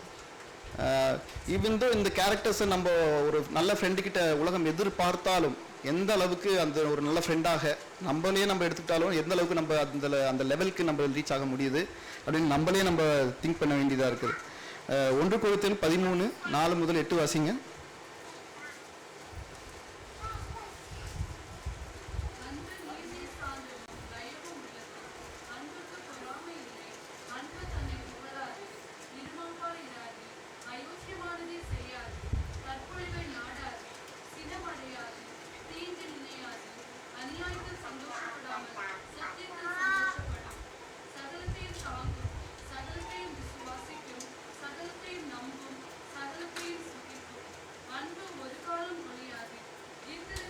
போதும். ஸோ இது வந்து நம்ம அநேக பேர் வாசித்த வசனம் தான், இது எத்தனையோ தடவை வாசித்த வசனம் தான். ஸோ ஒரு அன்பு தான் ஒரு ஃப்ரெண்ட்ஷிப்புக்கான ஒரு பேஸே நம்மளுக்கு ஒரு அன்பு தான். அதை நிமித்தமாக தான் நம்ம வாழ்க்கையை நம்ம நகர்த்துறோம். நீங்கள் இதை வச்சு தான் எல்லா ரிலேஷன்ஷிப், அன்பாக இருக்கட்டும், ஐ மீன் உங்கள் ஒய்ஃபோட இருக்கிற ரிலேஷன்ஷிப்போ இல்லை நம்ம யாரோட ரிலேஷன்ஷிப்பில் எல்லாத்துக்குமே இதுதான் பேஸ். அதே மாதிரி இதே பிரின்சிபலை நம்ம ஃப்ரெண்ட்ஷிப்லேயும் அப்ளை பண்ணணும் நம்ம வாழ்க்கையில். இதை கொண்டு தான் நம்ம ஒரு ஃப்ரெண்ட்ஷிப், உண்மையான ஃப்ரெண்ட்ஷிப்னு ஒரு மீனிங் கொடுக்கணும்னா வசனத்தின்படி இதெல்லாம் இருக்கணும், அந்த கேரக்டர்ஸ் இருக்கணும். இதில் நம்ம கிரேட்டஸ்ட் எக்ஸாம்பிள் நம்ம பைபிளில் ஒரு ஃப்ரெண்ட்ஷிப்க்கு பார்க்குறோம் அப்படின்னா எப்பவுமே வந்து யோனத்தானும் நம்ம தாவீதை தான் எடுத்துப்போம். எடுத்தவங்க வாசிங்க 1 சாமுவேல் 18:1-4.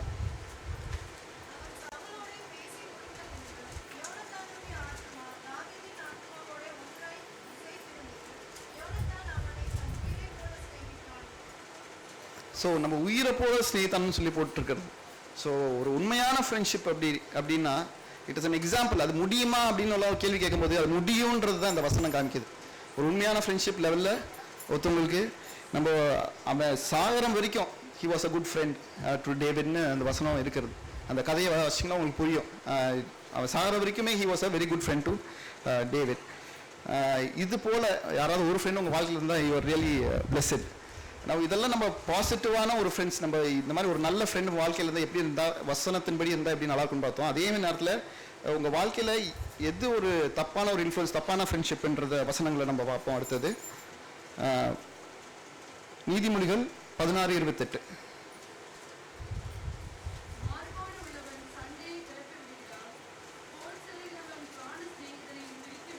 ஸோ நம்ம ஃப்ரெண்ட்ஸ் குரூப்பில் நம்ம படிக்கிறப்பெல்லாம் இதெல்லாம் நடந்திருக்கிற காரியம்தான். ஸோ எப்போவுமே காசிப் பண்ணுறாங்க பாருங்கள். நம்ம ஃப்ரெண்ட்ஸ் மத்தியில் யாராவது காசிப் பண்ணுறாங்க, பின் பேசுகிறாங்க, இவங்களை கொடுத்து நம்ம ஒரு பெரிய குரூப் இருக்கோம், எல்லாருமே ஃப்ரெண்ட்ஸ் தான், நம்ம எல்லாருமே ஒருத்தவங்க ஃப்ரெண்ட்ஸ் தான். பட் ஆனால் இங்கே முன்னாடி ஒன்று பேசிட்டு அதுக்கப்புறம் பின்னாடி ஒன்று போய் பேசுகிறோன்னு வச்சுக்கோங்க. அதன் மத்தியில் என்ன ஆகுமா, ஒரு பெரிய அந்த குரூப்பே கலைஞ்சு போயிடும். இந்த மாதிரி பேசியே இதெல்லாம் நம்ம வாழ்க்கையில் நம்ம ஃபேஸ் பண்ணி வந்திருப்போம், ஏற்கனவே பார்த்த காரியங்கள். ஸோ குட் ஃப்ரெண்டுக்கும் ஒரு பேட் ஃப்ரெண்டுக்குள்ள வித்தியாசம் இதுதான். பேட் ஃப்ரெண்ட் இதுதான், ஒரு கூட்டையில் ஒரு கூட்டத்தை கலைக்கிறதுல தான் அவனோட ஏமாக இருக்கும். அவனோட தற்பெருமை, எனக்கு என்ன கிடைக்கும் அந்த குரூப்பில் இருந்து அப்படின்னு தான் பார்ப்பான். அதே நேரத்தில் நீதிமொழிகள் 17:9.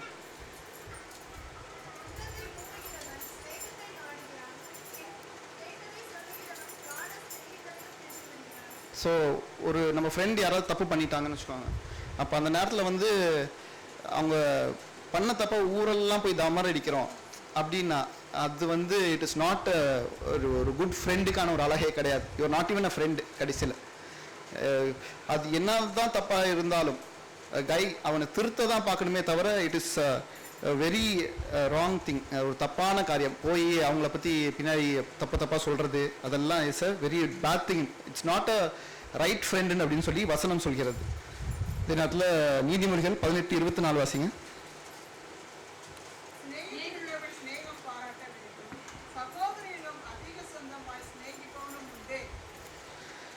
அது வந்து அன்ரிலேபிள் ஃப்ரெண்ட். இங்கிலீஷில் போட்டிருக்கிறது அன்ரிலேபிள் ஃப்ரெண்ட். நம்ம வந்து அவங்க மேலே ஒரு நம்பிக்கையை வைக்க முடியாது.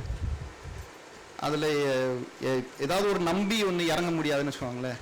அவன் எப்படியாவது ஏதாவது ஒரு நேரத்தில் காலை வாரிடுவான் அப்படின்னு சொல்லி. So that is not a good friend. அது ஒரு character. It is a bad ஃப்ரெண்டுக்கான ஒரு கேரக்டர்னு வசனம் சொல்கிறது. அடுத்தது வாசிங்க யோபு. ஒரு நிமிஷம். யோபு 42:9-10.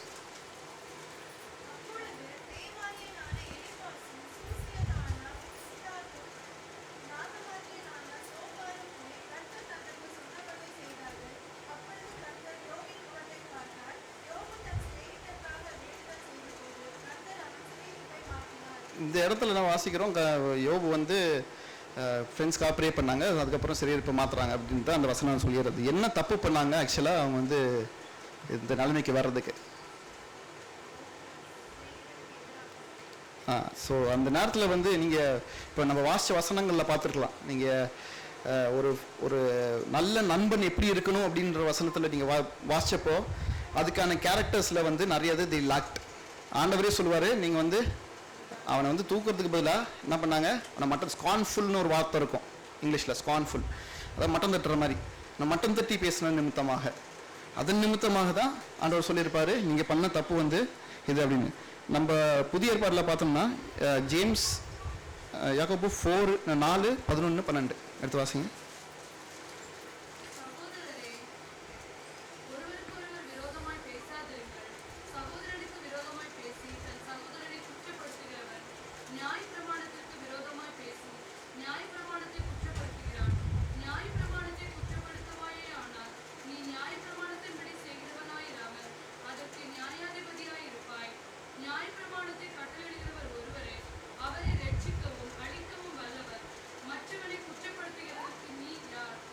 ஸோ இது வந்து ரொம்ப ஸ்ட்ராங்கான ஒரு வசனம். எடுத்தோன்னா நம்ம ரொம்ப சீரியஸான ஒரு மேட்டர்.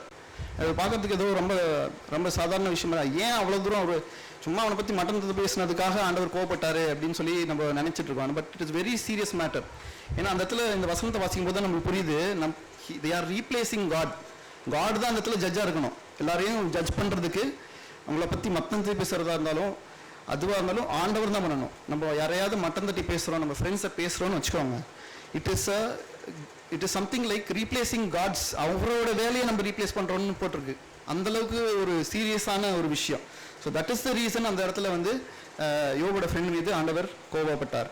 இதில் ரைட்டான ஜட்மெண்ட்டு, சரி ஜட்மெண்ட் எப்படி பண்ணுறோம், ஒருத்தவங்களை எப்படி நல்லது இல்லை கெட்டதுன்னு எப்படி நம்மளுக்கு எப்படி தெரியும் அப்படின்னு சொல்லி பார்த்தோம்னா, இப்போ லாவண்யா சிஸ்டர் எடுத்தாங்க. அதுக்கு தான் நம்மளுக்கு ஹோலி ஸ்பிரிட் தேவையாக இருக்கிறது, to intercede, to tell us. அந்த நேரத்தில் காட் தான் அந்த இடத்துல ஜட்ஜ் பண்ணுறாரு. அந்த இடத்துல காட் தான் நம்ம கிட்ட சொல்றாரு, இந்த ஆள் வந்து நல்லவரா கெட்டவரா.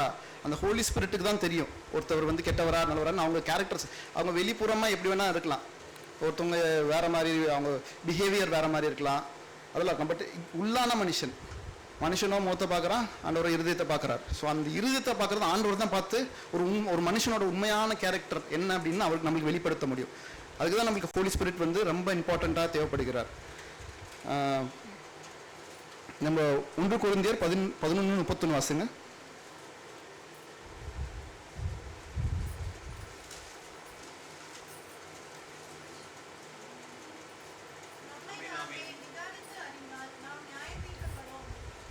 ஸோ இதில் வந்து யாரை ஜட்ஜ் பண்ணிக்கலாம்னு சொல்லுது, நம்மளே வேணால் ஜட்ஜ் பண்ணிக்கலாம், நம்ம மற்றவங்கள யாரையும் ஜட்ஜ் பண்ணக்கூடாது, உங்கள் ஃப்ரெண்ட்ஸை யாரையும் ஜட்ஜ் பண்ணக்கூடாது அப்படின்னு சொல்லி போட்டிருக்கிறது. ஸோ இதெல்லாம் நம்ம பார்த்தோம், நல்ல ஃப்ரெண்ட்ஸ் எப்படி இருக்கணும், கெட்ட ஃப்ரெண்ட்ஸ் எப்படி இருக்கணும்னு பார்த்தோம். ஸோ இப்போ வந்து சில வார்னிங்ஸ் பைபிள்ஸில் வந்து வார்னிங்ஸ் கொடுக்குது. அது என்னென்னு வாசிக்கலாம். நீதிமொழிகள் 22, 24, 25.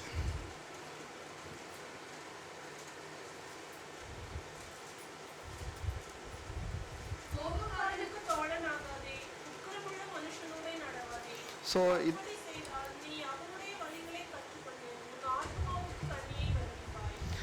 இது சிம்பிளாக போட்டிருக்குது. அகெயின் யாரு கூட சேர்றோம் அப்படின்றது ரொம்ப முக்கியமானது.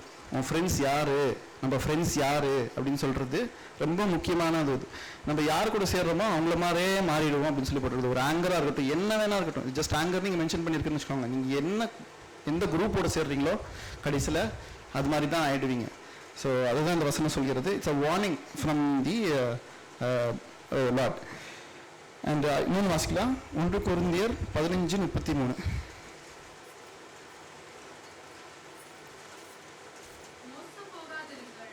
ஆகாத சம்பாஷணைகள் நல்லொழுக்கங்களை ஸோ அதே மாதிரி தான் எந்த மாதிரி குரூப், இதுவும் சேம் வசனம் தான் சொல்லுது, எந்த மாதிரி குரூப்போட நம்ம சேர்றோமோ கடைசியில் அது போல தான் ஆகும். நம்ம சர்ச் குரூப்லேயே இருக்கிறோமா இல்லை உலகத்தார் குரூப்பில் இருக்கிறோமா? ஸோ அதுதான் நம்ம ஒரு ஒரு பரிசுத்த சொல்ல. என்னதான் நமக்குள்ள டிஃப்ரென்ஸ் ஆஃப் ஒப்பீனியனாக இருக்கலாம், சர்ச்சுக்குள்ள இருக்கிறவங்களுக்கு 2 பேரும் ஒரே மாதிரி யோசிக்க முடியாது. There will be difference of opinion. ஒருத்தவங்களுக்கு கேக் பிடிக்கும், ஒருத்தவங்களுக்கு கேக் பிடிக்காது. ஒருத்தவங்களுக்கு சாக்லேட் பிடிக்கும், ஒருத்தவங்களுக்கு சாக்லேட் பிடிக்காது. இப்போ டீ போட்டோம்னா ஒருத்தவங்களுக்கு சக்கரை கம்மியாக வேணும், ஒருத்தவங்களுக்கு அதிகமாக வேணும். So that is all is there. But still நம்ம நோக்கம் என்ன, சர்ச்சுக்குள்ளே என்ன இருக்குது நோக்கம், ஆண்டவரை மகிமைப்படுத்துவது தான். ஸோ அந்த மாதிரி குரூப்பில் இருக்கிறோமா இல்லை உலகத்தார் குரூப்பில் இருக்கிறோமா? நம்ம என்ஜாய்மெண்ட்டு, நம்ம இதுக்கு போகிறோம் அதுக்கு போகிறோம், அந்த என்ஜாய்மெண்ட் இந்த உலகத்தில் இப்படி பண்ணுறோம் அப்படி பண்ணுறோம். சில நேரத்தில் அது தேவை தான், பட் அதுவே நம்ம வாழ்க்கையின் ஏமாக மாறிடக்கூடாது. ஸோ அதை நம்ம நோக்கமாக இருக்க வேண்டியதாக இருக்கிறது. நீதிமொழிகள் 13:20 வாசிங்க. வசனங்கள் நிறையா இருக்கணும். என்ன பேசுகிறதுக்கு பேசிக்காக நான் ஒரு ரிசர்ச் பர்சன். நம்ம எது சொன்னாலும், ஒரு நிமிஷம், எது சொன்னாலும் நம்ம ஏதாவது கிளைம் பண்ணுறோன்னு வச்சுக்கோங்க ரிசர்ச்சில், அதுக்கு நீங்கள் கட்டாயமாக இது எப்படி சொல்கிற அப்படின்னு சொல்லி ஒரு வசனம் கொடுத்தாகணும். அது நிமித்தமாக அது பழக்க தோஷத்தில் நான் இவ்வளோ வசனம் எடுத்துட்டேன், சங்கோச்சிக்காது. வாசிக்கலாம்.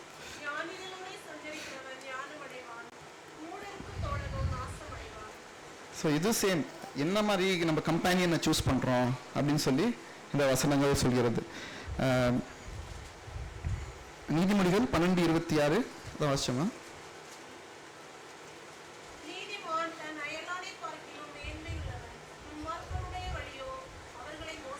ஸோ இந்த சாய்ஸ் அகெயின் நான் திருப்பி சொல்கிறேன், எம்ஃபசைஸ் பண்ணுறேன். ஆண்டவர் உணர்த்துறது தான், கரெக்டாக நம்ம கம்பெனியன்ஸை சூஸ் பண்ணணும். அது எங்கே இருந்தாலும் சரி, we have to choose our companies. நம்ம வாழ்க்கை ஆண்டவரை நோக்கி திருப்பி ஓடணும்னா this is a very important. நம்ம environment it's very important thing. யார் கூட நம்ம நடக்கிறோம், யார் கூட நம்ம பேசுகிறோம், யார் கூட நம்ம மேஜரான நேரத்தை செலவழிக்கிறோம். ஆண்டவர் கூட மேஜராக நம்ம நேரம் செலவழிக்கிறோமா இல்லை உலகத்தோட ரொம்ப மேஜராக நேரத்தை செலவழிக்கிறோமா? அதை நம்ம தியானிக்க வேண்டிய நேரமாக இது இருக்கிறது. நம்ம மெயினாக சாத்தானை பார்த்திங்கன்னா நம்ம ரொம்ப தூரத்தில் இருந்து கத்தி எடுத்துட்டு சண்டை போட்டு போகிறதில்ல. பக்கத்துலேயே யார் நம்ம ஃப்ரெண்ட்ஸோ அவங்கள தான் எடுத்து பயன்படுத்துவோம். நம்ம மட்டம் தட்டுறதா இருக்கட்டும், நம்மளுக்கு கீழே இருக்கிறதா இருக்கட்டும். ஸோ அது நம்ம ஃப்ரெண்ட்ஸ் கர்த்தருக்குள்ளாக இருக்கிற ஃப்ரெண்ட்ஸாக இருந்தால் அந்த வாய்ப்பு, அதுக்கான வாய்ப்பு ரொம்ப கம்மி. அதே உலகத்தாக இருந்தாலும் ஈஸியாக நம்ம இப்போ ஊருக்கெல்லாம் போகிறோன்னு வச்சுக்கோங்க, உடனே ஒரு 2 பேர் வந்துடுவாங்க, வாமாப்பில் போய் ஒரு சரக்கு அடிச்சுட்டு வருவோம், ஒரு 2 பெக் அடிச்சுட்டு வருவோம். அப்படி தான் உலகத்தார் அப்படி தான் பேசுவாங்க. உலகத்தார் அப்படி தான் பேசுவாங்க. அதே நீங்கள் ஊருக்கு போய் ஒரு கர்த்தரை அறிஞ்ச ஒரு ஃப்ரெண்டாக இருக்கிறான்னு வச்சுக்கோங்க, அவங்க என்ன சொல்லுவாங்க, வாங்க இங்கே ஒரு மீட்டிங் நடக்குது, இங்கே ஒரு பைபிள் ஸ்டடி நடக்குது அப்படின்னு தான் கூப்பிட்டு போவாங்க. So the companionship really matters. அதோட நோக்கத்தை நம்ம நோக்கமும் அவங்க நோக்கமும் இணைந்து இருக்கும். பட் வேர்ல்டு நோக்கம் அந்த மாதிரி இருக்காது. இந்த வசனம் எடுத்து வாசிங்க, 2 கொரிந்தியர் 6:16.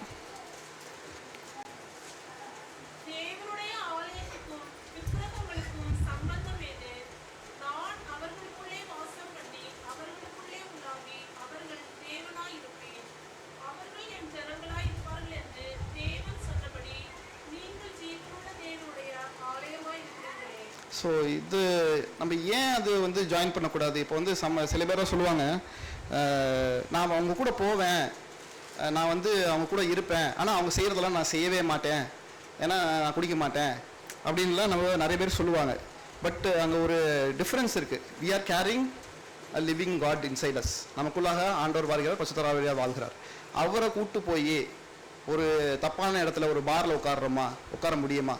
நீங்கள் சொல்லுங்கள், இந்த கோயில் நம்ம ஒரு பாரில் கட்டி வச்சுருக்கோம், பாருக்குள்ளே கட்டி வச்சுருக்கோம், சுற்றி உட்காந்து குடிச்சிக்கிட்டு இருக்கான், நம்ம இது நடத்திட்டு இருக்கோம், இது சாத்தியமா? அது ஸோ அப்படி தான் நம்ம யோசிக்கணும். நம்மக்குள்ள ஆண்டவர் வாழ்கிறார், நம்மளே ஒரு டெம்பிளாக இருக்கிறோம், அந்த டெம்பிளை தூக்கிட்டு போய் ஒரு பார்லையோ இல்லை ஒரு சினிமா தேட்டர்லையோ போய் உட்காந்து கட்டி வச்சுக்கிட்டு அங்கே ஆராதிச்சுக்கிட்டு இருக்கோம் அப்படின்னு சொன்னால் நல்லா இருக்குமா? அது ப்ராக்டிக்கலாக நம்ம கொஞ்சம் யோசிச்சு பார்க்கணும். So that is the reason ஆண்டவர் சொல்கிறாரு, வேண்டா நீங்கள் கம்பெனினை கரெக்டாக சூஸ் பண்ணுங்க அப்படின்னு சொல்கிறாரு. அது எப்படி சொல்கிறது, ஒரு வார்த்தை சொல்லுவாங்கல்ல, இனத்தோட தான் சேரும் அப்படின்னு சொல்லி சில பேர்லாம் சொல்லுவாங்க. பட் நம்ம வந்து பழைய இனம் கிடையாது, இன்னும் பழைய கேரக்டர்ஸ் நமக்குள்ள கிடையவே கிடையாது. we are a new creation in Christ. நம்ம வந்து இன்னும் நம்ம இல்லை, நம்ம ஹியூமன்ஸ் தான், அதனால நம்ம போய் ஜாயின் பண்ணுறதுல தப்பு இல்லை. அது வந்து it is a bad way of thinking. It's not the right Bible way of thinking கிடையாது. அது it is a bad way of thinking. யாக்கோபு 4:4 வாசிங்க. விபச்சாரிகளே, உலக சிநேகம் தேவனுக்கு விரோதமான பகை என்று அறிகிறீர்களா? ஆகையால் உலகத்திற்கு சிநேகிதனாய் இருக்க விரும்புகிறவன் தேவனுக்கு பகைஞனாய் இருக்கிறான். ஸோ சிம்பிளாக வந்து நம்ம வந்து ஆண்டோருக்கு ஃப்ரெண்டாக இருக்கணுமா இல்லை உலகத்துக்குமா ஃப்ரெண்டாக இருக்கணுமான்னு தான் இந்த வசனம் சொல்கிறது. இதுக்கு மேலே இதை விளக்குறதுக்கு அவசியம் இல்லை, அதுவே தெளிவாக இருக்கிறது. இதே நேரத்தில் வந்து நம்ம சங்கீதம் 1 எடுத்து வாசிச்சிங்கன்னா அது கொஞ்சம் எடுத்து வாசிங்க.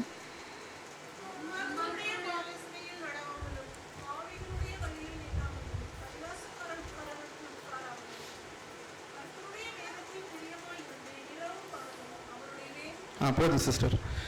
ஸோ இதில் கிட்டத்தட்ட அதே வசனம் தான். ஏன் வந்து அங்கே போய் உட்காரக்கூடாதுன்னு சொல்லுது. பிளெஸ்ஸட் இஸ் அ மேன், ஆசீர்வாதமாக இருக்கணுமா, அப்போ அங்கே போய் உட்காராது, போய் ஆண்டவர் முன்னாடி உட்காந்துருது. உங்களுக்கு ஆசீர்வாதம் வேணும், உட்காந்து 10 மணி நேரம் ஜெமீன்னு போடல. இதில் என்ன போட்டிருக்கு, டோன்ட் உலகத்தோடு சேராது, அவ்வளோதான் சிம்பிள். உலகத்தோடு சேரலனாவே ஆசீர்வாதங்கள் தானாக வந்துடும். சிம்பிளான ஒரு ஸ்டெப். அதே நேரத்தில் வந்து சில பேர் ஆர்கியூ பண்ணுவாங்க. நம்ம வந்து நான் வந்து ஃப்ரெண்ட்ஸோட உட்கார்றதே வந்து எதற்காகனா அவங்கள ரட்சிப்புக்குள்ளாக ஈட்டு வர்றதுக்காக தான் நான் உட்காந்துருக்கிறேன். அவங்க கூட நான் பாரில் போய் உட்கார்ந்தது அவங்கள எப்படியாவது ரட்சிப்புக்குள்ளாக ஈட்டு வரணும் அப்படின்னு சொல்லுவாங்க. அது எப்படி எடுத்துப்பீங்கன்னா, சில டைம் நான் ஆர்கியூமெண்ட்டில் போகும்போது, ஏன் சில பாஸ்டர்ஸ்லாம் போய் ரெட் லைட்லலாம் வந்து ஊழியம் பண்ணுறாங்க, அதெல்லாம் தப்பா அப்படின்லாம் கேட்பாங்க. இதுலேயே வந்து அவங்க அங்கே நோக்கம் இயேசுவே நீங்கள் எடுத்துக்கோங்க, he was sitting with sinners அப்படின்னு சொல்லி ஒரு இது வந்து. So what is their intent, எதற்காக அங்கே உட்காந்து என்ன பண்ணாங்க, வாட் வேர் தே டூயிங்? உட்காந்து கேலி பேச்சு பேசினாங்களா, இல்லை உட்காந்து எல்லாரும் ஜாலியாக இருந்தாங்களா, ஒரு பார்ட்டி பண்ணிகிட்டு இருந்தாங்களா அந்த இடத்துல? அங்கே உட்காந்து என்ன பண்ணிட்டு இருந்தாங்க? ஒரு ப்ரீச்சராக இருக்கட்டும், preacher in relative area or Jesus himself என்ன பண்ணிட்டு இருந்தாங்க? ப்ரீச் பண்ணிட்டு இருந்தாங்க. நம்ம அதே மாதிரி அந்த இடத்துல போய் பாரில் உட்காந்து ப்ரீச் பண்ணுறோமா? நம்ம ஃப்ரெண்ட்ஸ்க்கு தேட்டரில் போய் உட்காந்து ப்ரீச் பண்ணுறோமா? இல்லையே. நீங்கள் ஃப்ரெண்ட்ஸ் கூட நம்ம நேரம் செலவழிக்கலாம், உலகத்தாரோட செலவழிக்கலாம். But it should not be more than நம்மளை இன்ஃப்ளூயன்ஸ் பண்ணுறது. நம்ம தான் அவங்களுக்கு இன்ஃப்ளூயன்ஸாக இருக்கணுமே தவிர அவங்க நம்மளுக்கு ஒரு இன்ஃப்ளூயன்ஸாக மாறக்கூடாது.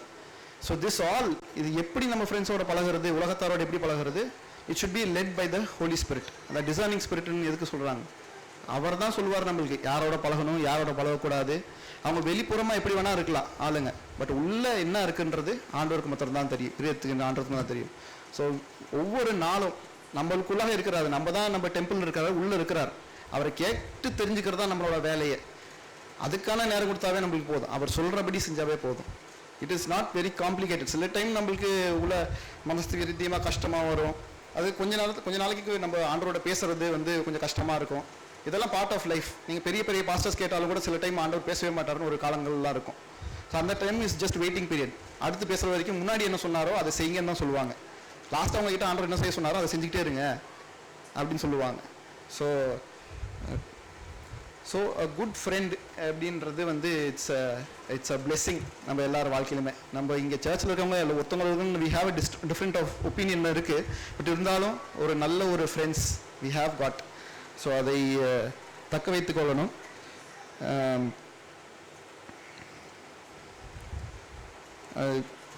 யோவான் 2:24 வாசிங்க.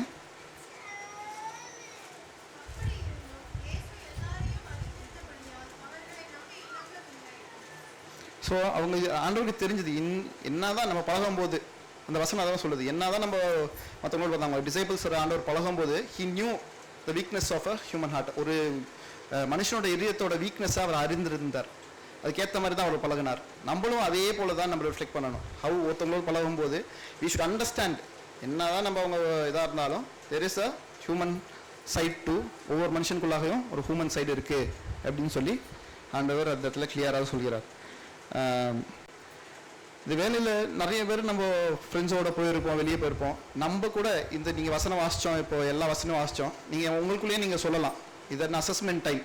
என்ன மாதிரி ஃப்ரெண்டு நான், மற்றவங்க கூட என்ன மாதிரி ஃப்ரெண்டு அப்படின்னு நீங்கள் அசஸ் பண்ணலாம். நீங்கள் சொல்லலாம், இல்லை நான் ஒரு பெர்ஃபெக்டான ஃப்ரெண்டாக இருந்தேன், ஆனாலும் சில பேர் என்னை பிட்ரே பண்ணிட்டு போயிட்டாங்க, ஏன் கிறிஸ்தவர்களே நம்மளை வந்து நம்ம ஏமாற்றிட்டு போயிட்டாங்க அப்படின்னு சொல்லலாம். பட் நீங்கள் ஒன்று புரிஞ்சுக்கணும், ட்ரூ ஃப்ரெண்ட், பர்ஃபெக்ட் ஃப்ரெண்டுன்னு சொல்கிறது நம்ம ஆண்டவர் இயேசு கிறிஸ்துவை தவிர வேறு யாராலும் இந்த உலகத்தில் இருக்க முடியாது. முன்னாடி வசனமும் அதை தான் சொல்லுது. ஒரு ஹியூமன் வந்து will always be a human. என்னதான் தேவ மனுஷன் ஆனாலும் there will be some human side will be there. So அதை நம்ம மைண்டில் வச்சுட்டு தான் நம்ம எல்லாரோட பழகணும். நீங்கள் வாசிக்க வேண்டாம், நீங்கள் தாவீது ஒரு வசனம் ஒன்று இருக்குது, சாம்ஸ் 55 எடுத்து வாசிச்சிங்கன்னா அது வாசிக்க வேண்டாம், அது ஃபுல்லாகவே இட் இஸ் செட். அந்த வசனம் எப்போ எழுதியிருக்கிறாருன்னா, யாரோ ஒரு க்ளோஸ் ஃப்ரெண்ட் பிட்ரே பண்ணதுனால தான் அவர் வந்து அந்த ஹோல் சாப்டரே எழுதியிருக்கிறதாக அந்த சொல்லுது சாம்ஸ் 55. அதில் வாசிங்க சாம்ஸ் 55:22 வாசிங்க.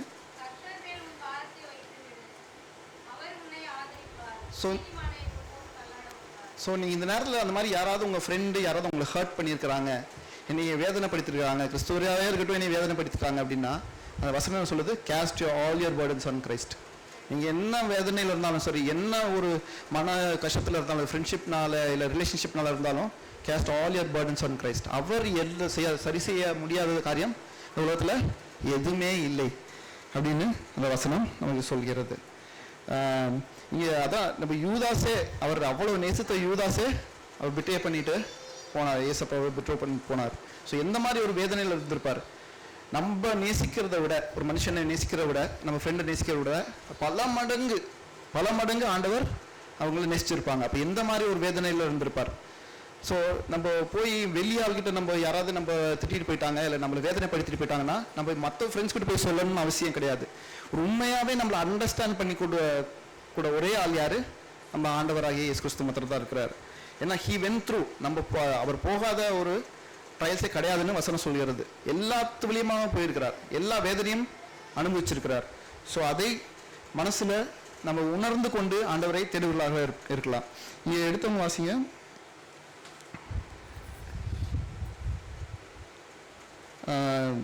எபிரேயர் 4:15.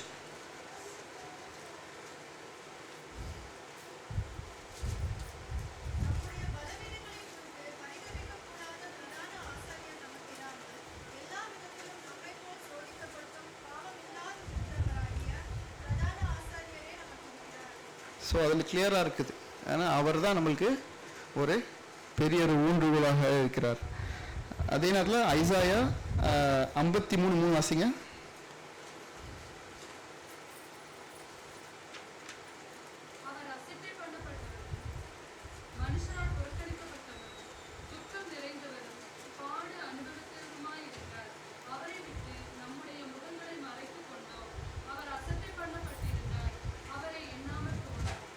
ஸோ அவர் அந்த வசனங்கள் எல்லாம் என்ன சொல்கிறது, அவர் பட்ட வேதனைகள் கொடுத்துருக்குது. எல்லா விதத்துலையும், உடல் ரீதியாகவும் சரி, மனசு ரீதியாகவும் சரி, ஆண்டவர் படாத வேதனையே இல்லை. ஸோ நம்ம என்ன காரியம் நம்ம மனசில் இருந்தாலும் சரி, ஆண்டவர் கொண்டு போனால் அவருக்கு புரியலை, நான் இவ்வளோ பேசிட்டேன் ஆண்டவர்கிட்ட, ஆனால் அவர் எனக்கு புரிஞ்சிக்கலை அப்படின்னு சொல்லி அந்த வார்த்தையை நம்ம சொல்லவே முடியாது. ஏன்னா நம்மளுக்கு மேலே பல மடங்கு அவர் எல்லா வேதனைகளையும் அறிஞ்சிருக்கிறார். நீங்கள் யோபு 16:20-21 வாசிங்க.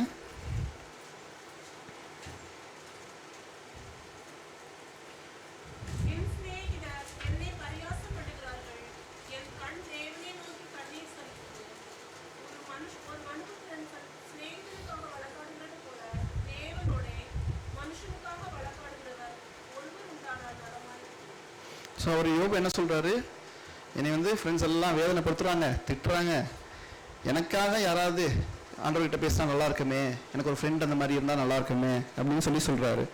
எடுத்து வாசிங்க 1 திமோத்தி 2:5.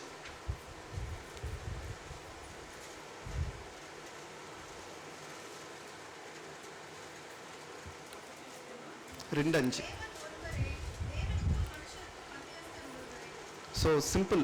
அந்த காலத்தில் பழைய ஏற்பாட்டில் யோபு அழுகிறார், எனக்காக யாராவது பேசுங்களேன் அப்படின்னு சொல்லி அழுகிறார். பட் இப்போது நம்மளுக்காக அழுகிறதுக்காகவும் நம்மளுக்காக இன்டர்சீட் பண்ணுறதுக்காகவும் நம்மளை புரிஞ்சவர் ஒருத்தர் வந்திருக்கிறார், அதான் இயேசு கிறிஸ்துவாக இருக்கிறார். ஸோ ஒரு நல்ல ஃப்ரெண்ட் இந்த உலகத்தில் நம்மளுக்கு வேறு யாரும் கிடையாது. Just the Lord Jesus Christ. அவரால் தீர்க்க முடியாத ஒரு காரியம் கிடையாது இந்த உலகத்தில். நத்திங் இஸ் இம்பாசிபிள் ஃபார் தீன்னு ஒரு வசனம் சொல்கிறது.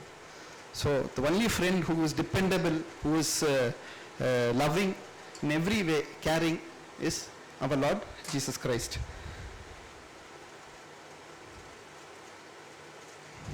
இதில் வந்து இன்னொன்று நோட் பண்ண வேண்டிய ஒரு விஷயம் வந்து, வசனத்தில் படி பார்த்தோம்னா, வசனத்தில் வாசிக்கும்போது போட்டிருக்கிறது ஒரே ஒரு ஆள், அது மாத்திரம்தான் ஃப்ரெண்டு, காட் ஃப்ரெண்டுன்னு. யாருன்னு தெரியுங்களா? God friend of God, Abraham. ஆப்ரஹாமுக்கு மாத்திரம்தான் ஃப்ரெண்ட் ஆஃப் காட் அப்படின்னு சொல்லி போட்டிருக்கோம். நீங்கள் எடுத்து வாசிங்க Isaiah 41:8.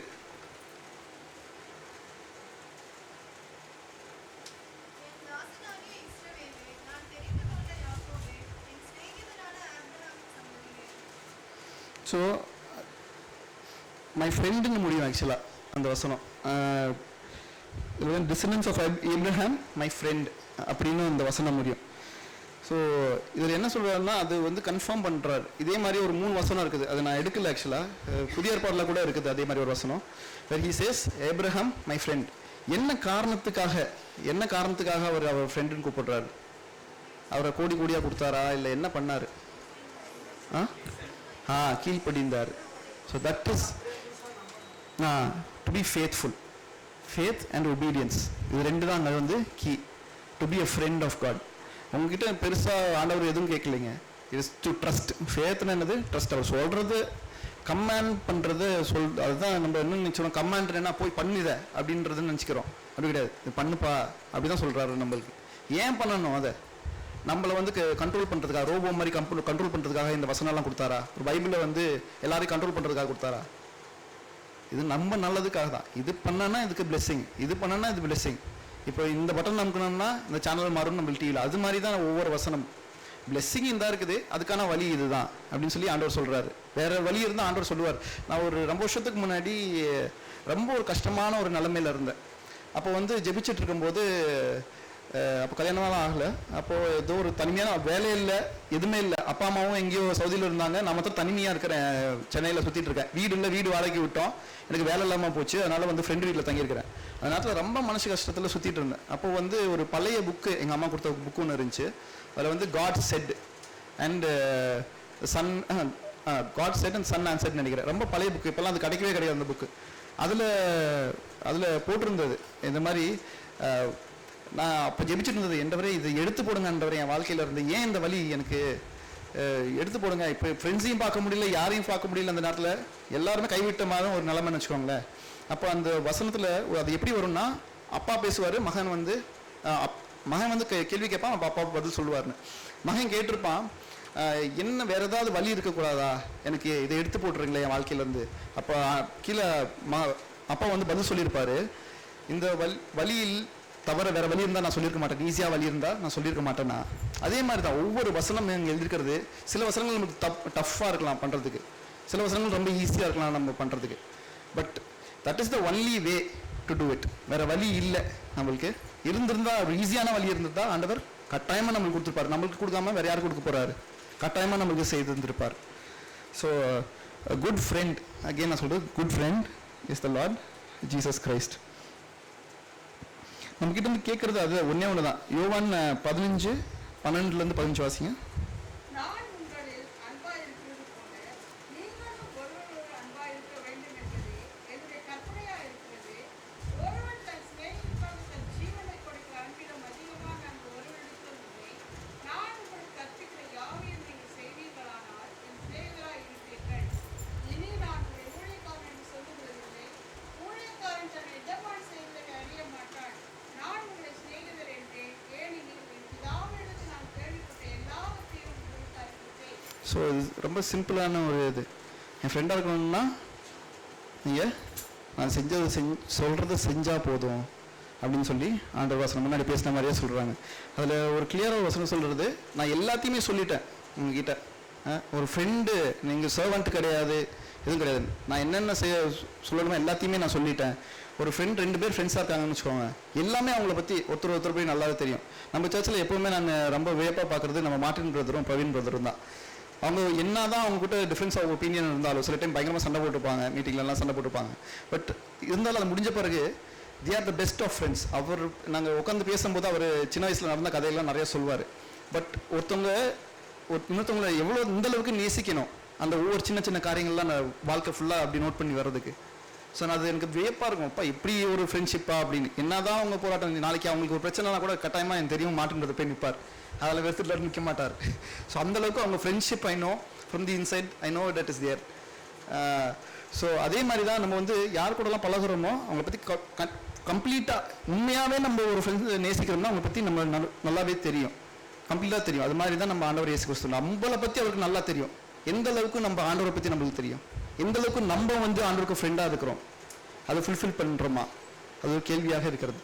So we have to strive, நம்ம வந்து இன்னும் கொஞ்சம் எஃபர்ட் போட்டு to be a perfect friend for the Lord Jesus கிரைஸ்டாக இருக்கணும்.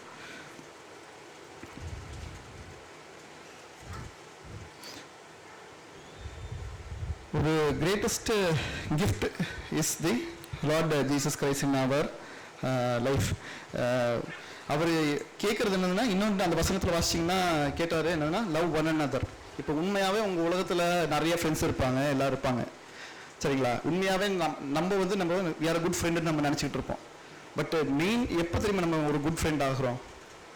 எப்போ அந்த மனுஷனுக்கு எப்போ ஒரு நல்ல ஒரு குட் ஃப்ரெண்ட் ஆகிறோம்?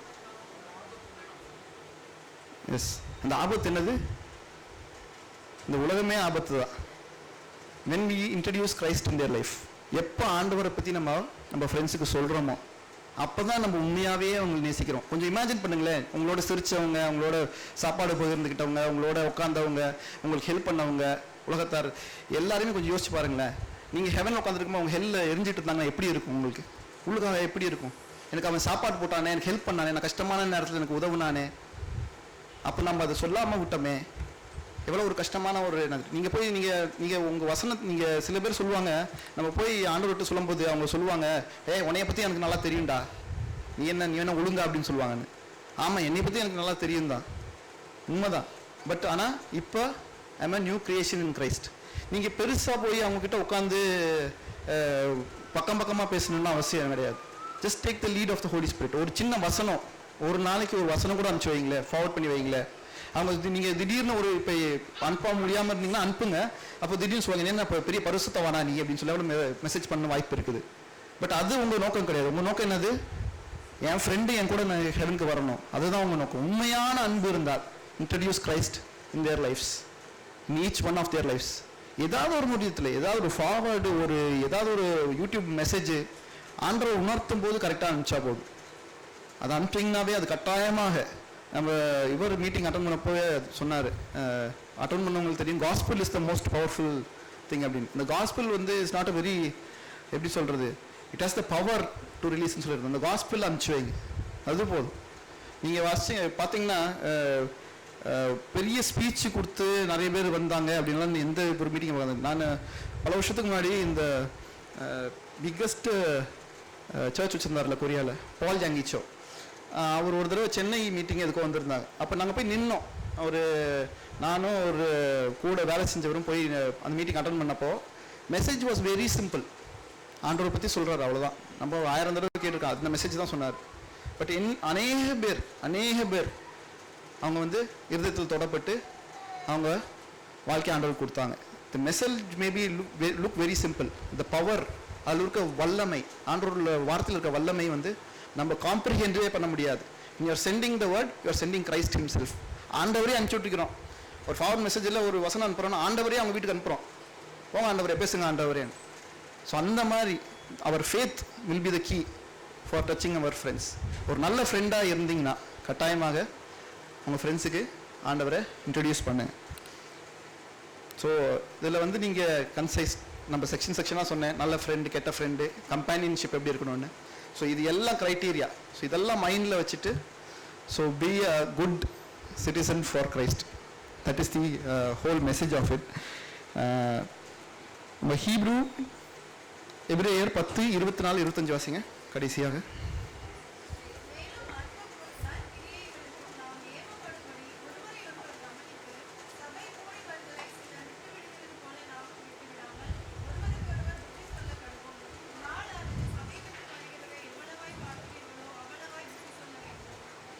So it is simple. இது வந்து it is the concise of being. ஒரு சர்ச்சுக்குள்ளே ஃப்ரெண்ட்ஷிப் எப்படி இருக்கணுன்றது தான் இந்த வசனம். எந்த மாதிரி இருக்கணும்? Out of love. இது எல்லாமே நம்ம ஒருத்தருக்கு அட்வைஸ் பண்ணுறது எல்லாமே வந்து வெறுப்போ கசப்போ ஒரு ஜட்ஜ்மெண்ட் ஸ்பிரிட்டோட இது ஸ்ட்ரைட்டாக தான் போட்டிருக்கணும், இது கோணையாக போட்டிருக்கக்கூடாது, அந்த மாதிரி ஜட்ஜ்மெண்ட் ஸ்பிரிட்டோட இல்லை, அன்போட அன்பு நிறுத்தமாங்க. அவன் வந்து நல்லா இருக்கணும். ஆண்டவர் சொன்ன ஒவ்வொரு வசனம் வந்து கடைசி எண்ட் ஆஃப் இட் வந்து பிளெஸ்ஸிங் தான். எந்த வசனமாக இருந்தாலும் சரி end of it is blessing தான் கேட்டு சொல்லி கொடுத்துருக்கிறார். அதே மாதிரி நம்ம என்ன அட்வைஸ் கொடுத்தாலும் ஒருத்தருக்கு கொடுத்தாலும் the end of it should be a blessing. அந்த நோக்கத்தோட தான் அவன் நல்லா இருக்கணும், அவன் வந்து பெட்டர் ஆகிடணும், ஒரு பெட்டர் கிறிஸ்டன் ஆகணும், என்னை விட ஒரு பெட்டர் கிறிஸ்டன் ஆகிடணும், அப்படி அந்த நோக்கத்தோட தான் நம்ம we should interact with each other. இதில் வந்து நம்ம ஃப்ரெண்ட்ஸோட உலகத்தோடு இன்ட்ராக்ட் பண்ணும்போது ஒரு வசனம் இருக்குது, we should be the salt. உப்பாக இருக்கிறோம்னு சொல்லி போட்டிருக்கிறது. அதை உலகத்தில் சொல்லுவாங்க, உப்பு தின்னவன் தண்ணி குடிச்சே ஆகணும், நம்ம கூட பழகிறவன் வந்து தண்ணி குடிச்சே ஆகணும். அந்த மாதிரி ஒரு இது வந்து எந்த தண்ணி குடிக்கணும்? ஜீவ தண்ணீரை குடிக்கணும். அந்த மாதிரி நம்ம மாறிடும். எங்கே போனாலும் we should influence. Our life should be a big influence among our friends. That is when we are a good friend in the eyes of Christ. ஆண்டவர் கண்ணில் அப்போ தான் ஒரு நல்ல ஃப்ரெண்டாக இருக்கிறோம். அதே நேரத்தில் we should strive to be a good friend to the Lord also. நம்ம should be a very good friend to the Lord also by knowing him. அதிகமாக வேத வசனம் வாசிக்கிறது. எப்படி ஆண்டவர் நம்ம தெரிஞ்சுக்கிறோம்? வேதன வசனத்திலிருந்து தான். அது அதிகமாக வாசிக்க தான் அவர் நம்மக்குள்ளே வர தான் we will become more like him. So that is the level. ஒரு நல்ல ஒரு பாட்டு இருக்கு, எனக்கு பாடவோ வராது, பட் பாட தெரிஞ்சவங்க பாடுங்க. இங்கிலீஷ் பாட்டு. What a friend we have in Jesus, all our sins and griefs to bear. Oh, what peace we often free. Oh, what needless pain we bear. All because we do not carry everything to God in prayer. So இதுலேயே நம்ம அந்த வசனத்தில் நீங்கள் அந்த பாட்டு வரிகளே பார்க்கும்போது our greatest friend is Jesus. So follow him and tell him to your friends, introduce him to your friends. இந்த நேரத்தை கொடுத்ததுக்காக ஆண்டவரை மகிமைப்படுத்துகிறேன். ஸ்தோத்திரம். எங்களை நேசிக்கிறதான எங்கள் அன்பின் தகப்பனே, உம்மை நன்றியோடு ஸ்தோத்திரிக்கிறோம் ராஜா. ஆண்டவரே, இந்த ஆசீர்வதிக்கப்பட்ட இந்த பரிசுத்த ஓய்வு நாளுக்காக நன்றி செலுத்துகிறோம். ஆண்டவரே, இந்த மறுபூமியிலும் தகப்பனே உம்மை நோக்கிய பாப்பிதாவே இந்த துதிக்க கொடுத்த ஒரு நல்ல ஸ்தலத்திற்காக நன்றி செலுத்துகிறோம். நன்றியோடு ஸ்தோத்திரிக்கிறோம் ராஜா. ஆண்டவரே, இந்த நாளிலும் ஏறெடுத்த ஒவ்வொரு ஜெப குறிப்புகளுக்காகவும் நன்றி செலுத்துகிறோம். ஆண்டவரே, ஒவ்வொரு ஜெப குறிப்புகளுக்கும் நீர் ஆமென் என்றும் பதில் தரப்போகிற கிருபைகளுக்காக உமக்கு நன்றி செலுத்துகிறோம். ஆண்டவரே, ஆராதனையின் தொடக்கம் மட்டும் முடிவு வரை எங்களோடு நீர் உறவாடினீர் என்பதை நாங்கள் விசுவாசிக்கிறோம் தகப்பனே. அந்த ஒவ்வொரு பிள்ளைகளையும் நீர் ஆசீர்வதிக்க வேண்டுமாய் ஜெபிக்கிறோம். ஆண்டவரை விசேஷமாக ஆண்டவரை சபைக்காய் ஜெபிக்கிறோம். ஆண்டவரை சபையில் நடக்கிற ஒவ்வொரு ஊழியங்களுக்காகவும் ஒவ்வொரு காரியங்களுக்காகவும் ஒத்தாசை செய்கிற ஒவ்வொரு பிள்ளைகளுக்காகவும் நன்றி செலுத்துகிறோம். நன்றியோடு ஸ்தோத்திரிக்கிறோம். ஆண்டவரை சபையை இம்மட்டும் நடத்தினீர், தாங்குவீர், தப்புவித்தீர். ஆண்டவரே, மலைமேல் உள்ள பட்டணமா இந்த தேசத்திலே நீர் வைக்க போற கிருபைகளுக்காக உமக்கு நன்றி செலுத்துகிறோம். ஆண்டவரே, எங்களுடைய பிள்ளைகள் ஒவ்வொரு பிள்ளைகளும் ஆண்டவரே உமக்காய் வைராக்கியமாய் சுடர்விட்டு ஒளி வீசுகிற ஒளி விளக்காய் விளங்க நீர் கிருபை செய்ய வேண்டுமா செபிக்கிறோம். விசேஷமாக ஆண்டவரே, இந்த கோபார் பட்டணத்திற்கு ஆண்டவரே ஒரு கலங்கரை விளக்கமாய் எங்கள் சபை விளங்கட்டும் ராஜா. ஆண்டவரே, அநேகருக்கு ஆண்டவரே பிரயோஜனம் உள்ள ஒரு பாத்திரமாய் நாங்கள் விளங்க நீர் கிருபை செய்ய வேண்டுமா செபிக்கிறோம். அதற்காக எங்களை வளையும் உடையும் நொறுக்கும் ஐதியும் தகப்பனே பிள்ளைகளை உருவாக்கும் ஆண்டவரே. அந்த பொன்னானது எப்படி அந்த தீயிலே கருகி பசும் பொன்னாய் விளங்குகிறதோ அதுபோல் நாங்கள் ஒவ்வொருவரும் உமக்கு உகந்த ஒரு பாத்திரமாய் நாங்கள் விளங்க நீர் கிருபை செய்ய வேண்டுமாய் செபிக்கிறோம். அந்த தீயிலே கருகுவதற்கு எங்களுடைய மனதை நீர் பக்குவப்படுத்த வேண்டுமாய் செபிக்கிறோம். ஆண்டவரே, மகிமையால் நீ நிரப்பை சபையை நிரப்பினதற்காக நன்றி செலுத்துகிறோம். ஆண்டவரே, சிறுவர் முதல் பெரியோர் வரை நீ இன்னும் ஆசீர்வதித்த தயவுகளுக்காக நன்றி செலுத்துகிறோம் ராஜா. ஆண்டவரே, விசேஷமாக வியாதியாக இருக்கிற பிள்ளைகளுக்காகவும் கடன் தொல்லையில் இருக்கிற பிள்ளைகளுக்காகவும் ஆண்டவரே விசேஷமாக சமாதானம் இல்லாமல் இருக்கிற பிள்ளைகளுக்காகவும் ஆண்டவரே பண தேவைகள், குடும்பத்தில் உள்ள பாரங்கள், வேலையில் உள்ள பிரச்சனைகள், ஒவ்வொரு தேவைகளோடு வந்திருக்கிற ஒவ்வொரு பிள்ளைகளுக்காகவும் செபிக்கிறோம். பிள்ளைகளை நீர் உமது கடைக்கண்ணால் நீர் பார்க்க வேண்டுமாய் செபிக்கிறோம். பிள்ளைகளின் தேவைகளை நீர் சந்திக்க வேண்டுமாய் செபிக்கிறோம். நீர் அப்படியே செய்ய போற தயவுகளுக்காக நன்றி செலுத்துகிறோம். ஆண்டவரே வந்த ஒவ்வொரு பிள்ளைகளும் தேவ ஆசீர்வாதத்தோடு, தேவ பிரசன்னத்தோடு இங்கிருந்து கடந்து செல்ல கிருபை செய்ய வேண்டுமாய் செபிக்கிறோம். மீண்டுமாய் சபை உமது கரங்களில் ஒப்படைக்கிற விசேஷமாக ஆண்டவரே பாகம் எடுத்த ஒவ்வொரு பிள்ளைகளுக்காகவும் நன்றி செலுத்துகிறோம். ஆண்டவரே இந்த ஆராதனை நடத்தின அருமையான மகனுக்காக, ஆண்டவரே துதி எடுத்த அருமையான மகனுக்காக, சங்கீதம் எடுத்த அருமையான மகளுக்காக, விசேஷமாக தேவ செய்தியை பகிர்ந்து கொண்ட அருமையான சகோதரனுக்காகவும், மற்றவரே அருமையான கோயத்திற்காகவும், ஆண்டவரே கீபோர்டு வாசிக்கிற அருமையான மகளுக்காகவும், ஆண்டவரே ஒவ்வொரு பாகம் எடுத்த ஒவ்வொரு பிள்ளைகளுக்காகவும் நன்றி செலுத்துகிறோம். பிள்ளைகளை இன்னும் உருவாக்கும், இன்னும் புடமிடும் தகப்பனே, உமக்கென்று இன்னும் வைராக்கியமாய் சபை நிற்க செய்ய வேண்டுமாய் செபிக்கிறோம். தாழ்த்தி எங்களை ஒப்படைக்கிறோம். இயேசு கிறிஸ்துவின் இனிய நாமத்தில் பிதாவே, ஆமென். கர்த்தராகிய இயேசு கிறிஸ்துவின் கிருபையும், பிதாவாகிய தேவனுடைய அன்பும், பரிசுத்த ஆவியானவருடைய ஐக்கியமும், சிநேகமும், அந்யோன்யமும், சமாதானமும், தெய்வ பிரசன்னமும், ஐஸ்வர்யமும், ஆசீர்வாதமும் நம் அனைவரோடும் கூட அவர் வரும் வரைக்கும் இருப்பதாக. ஆமென், ஆமென். அல்லேலூயா, அல்லேலூயா, அல்லேலூயா.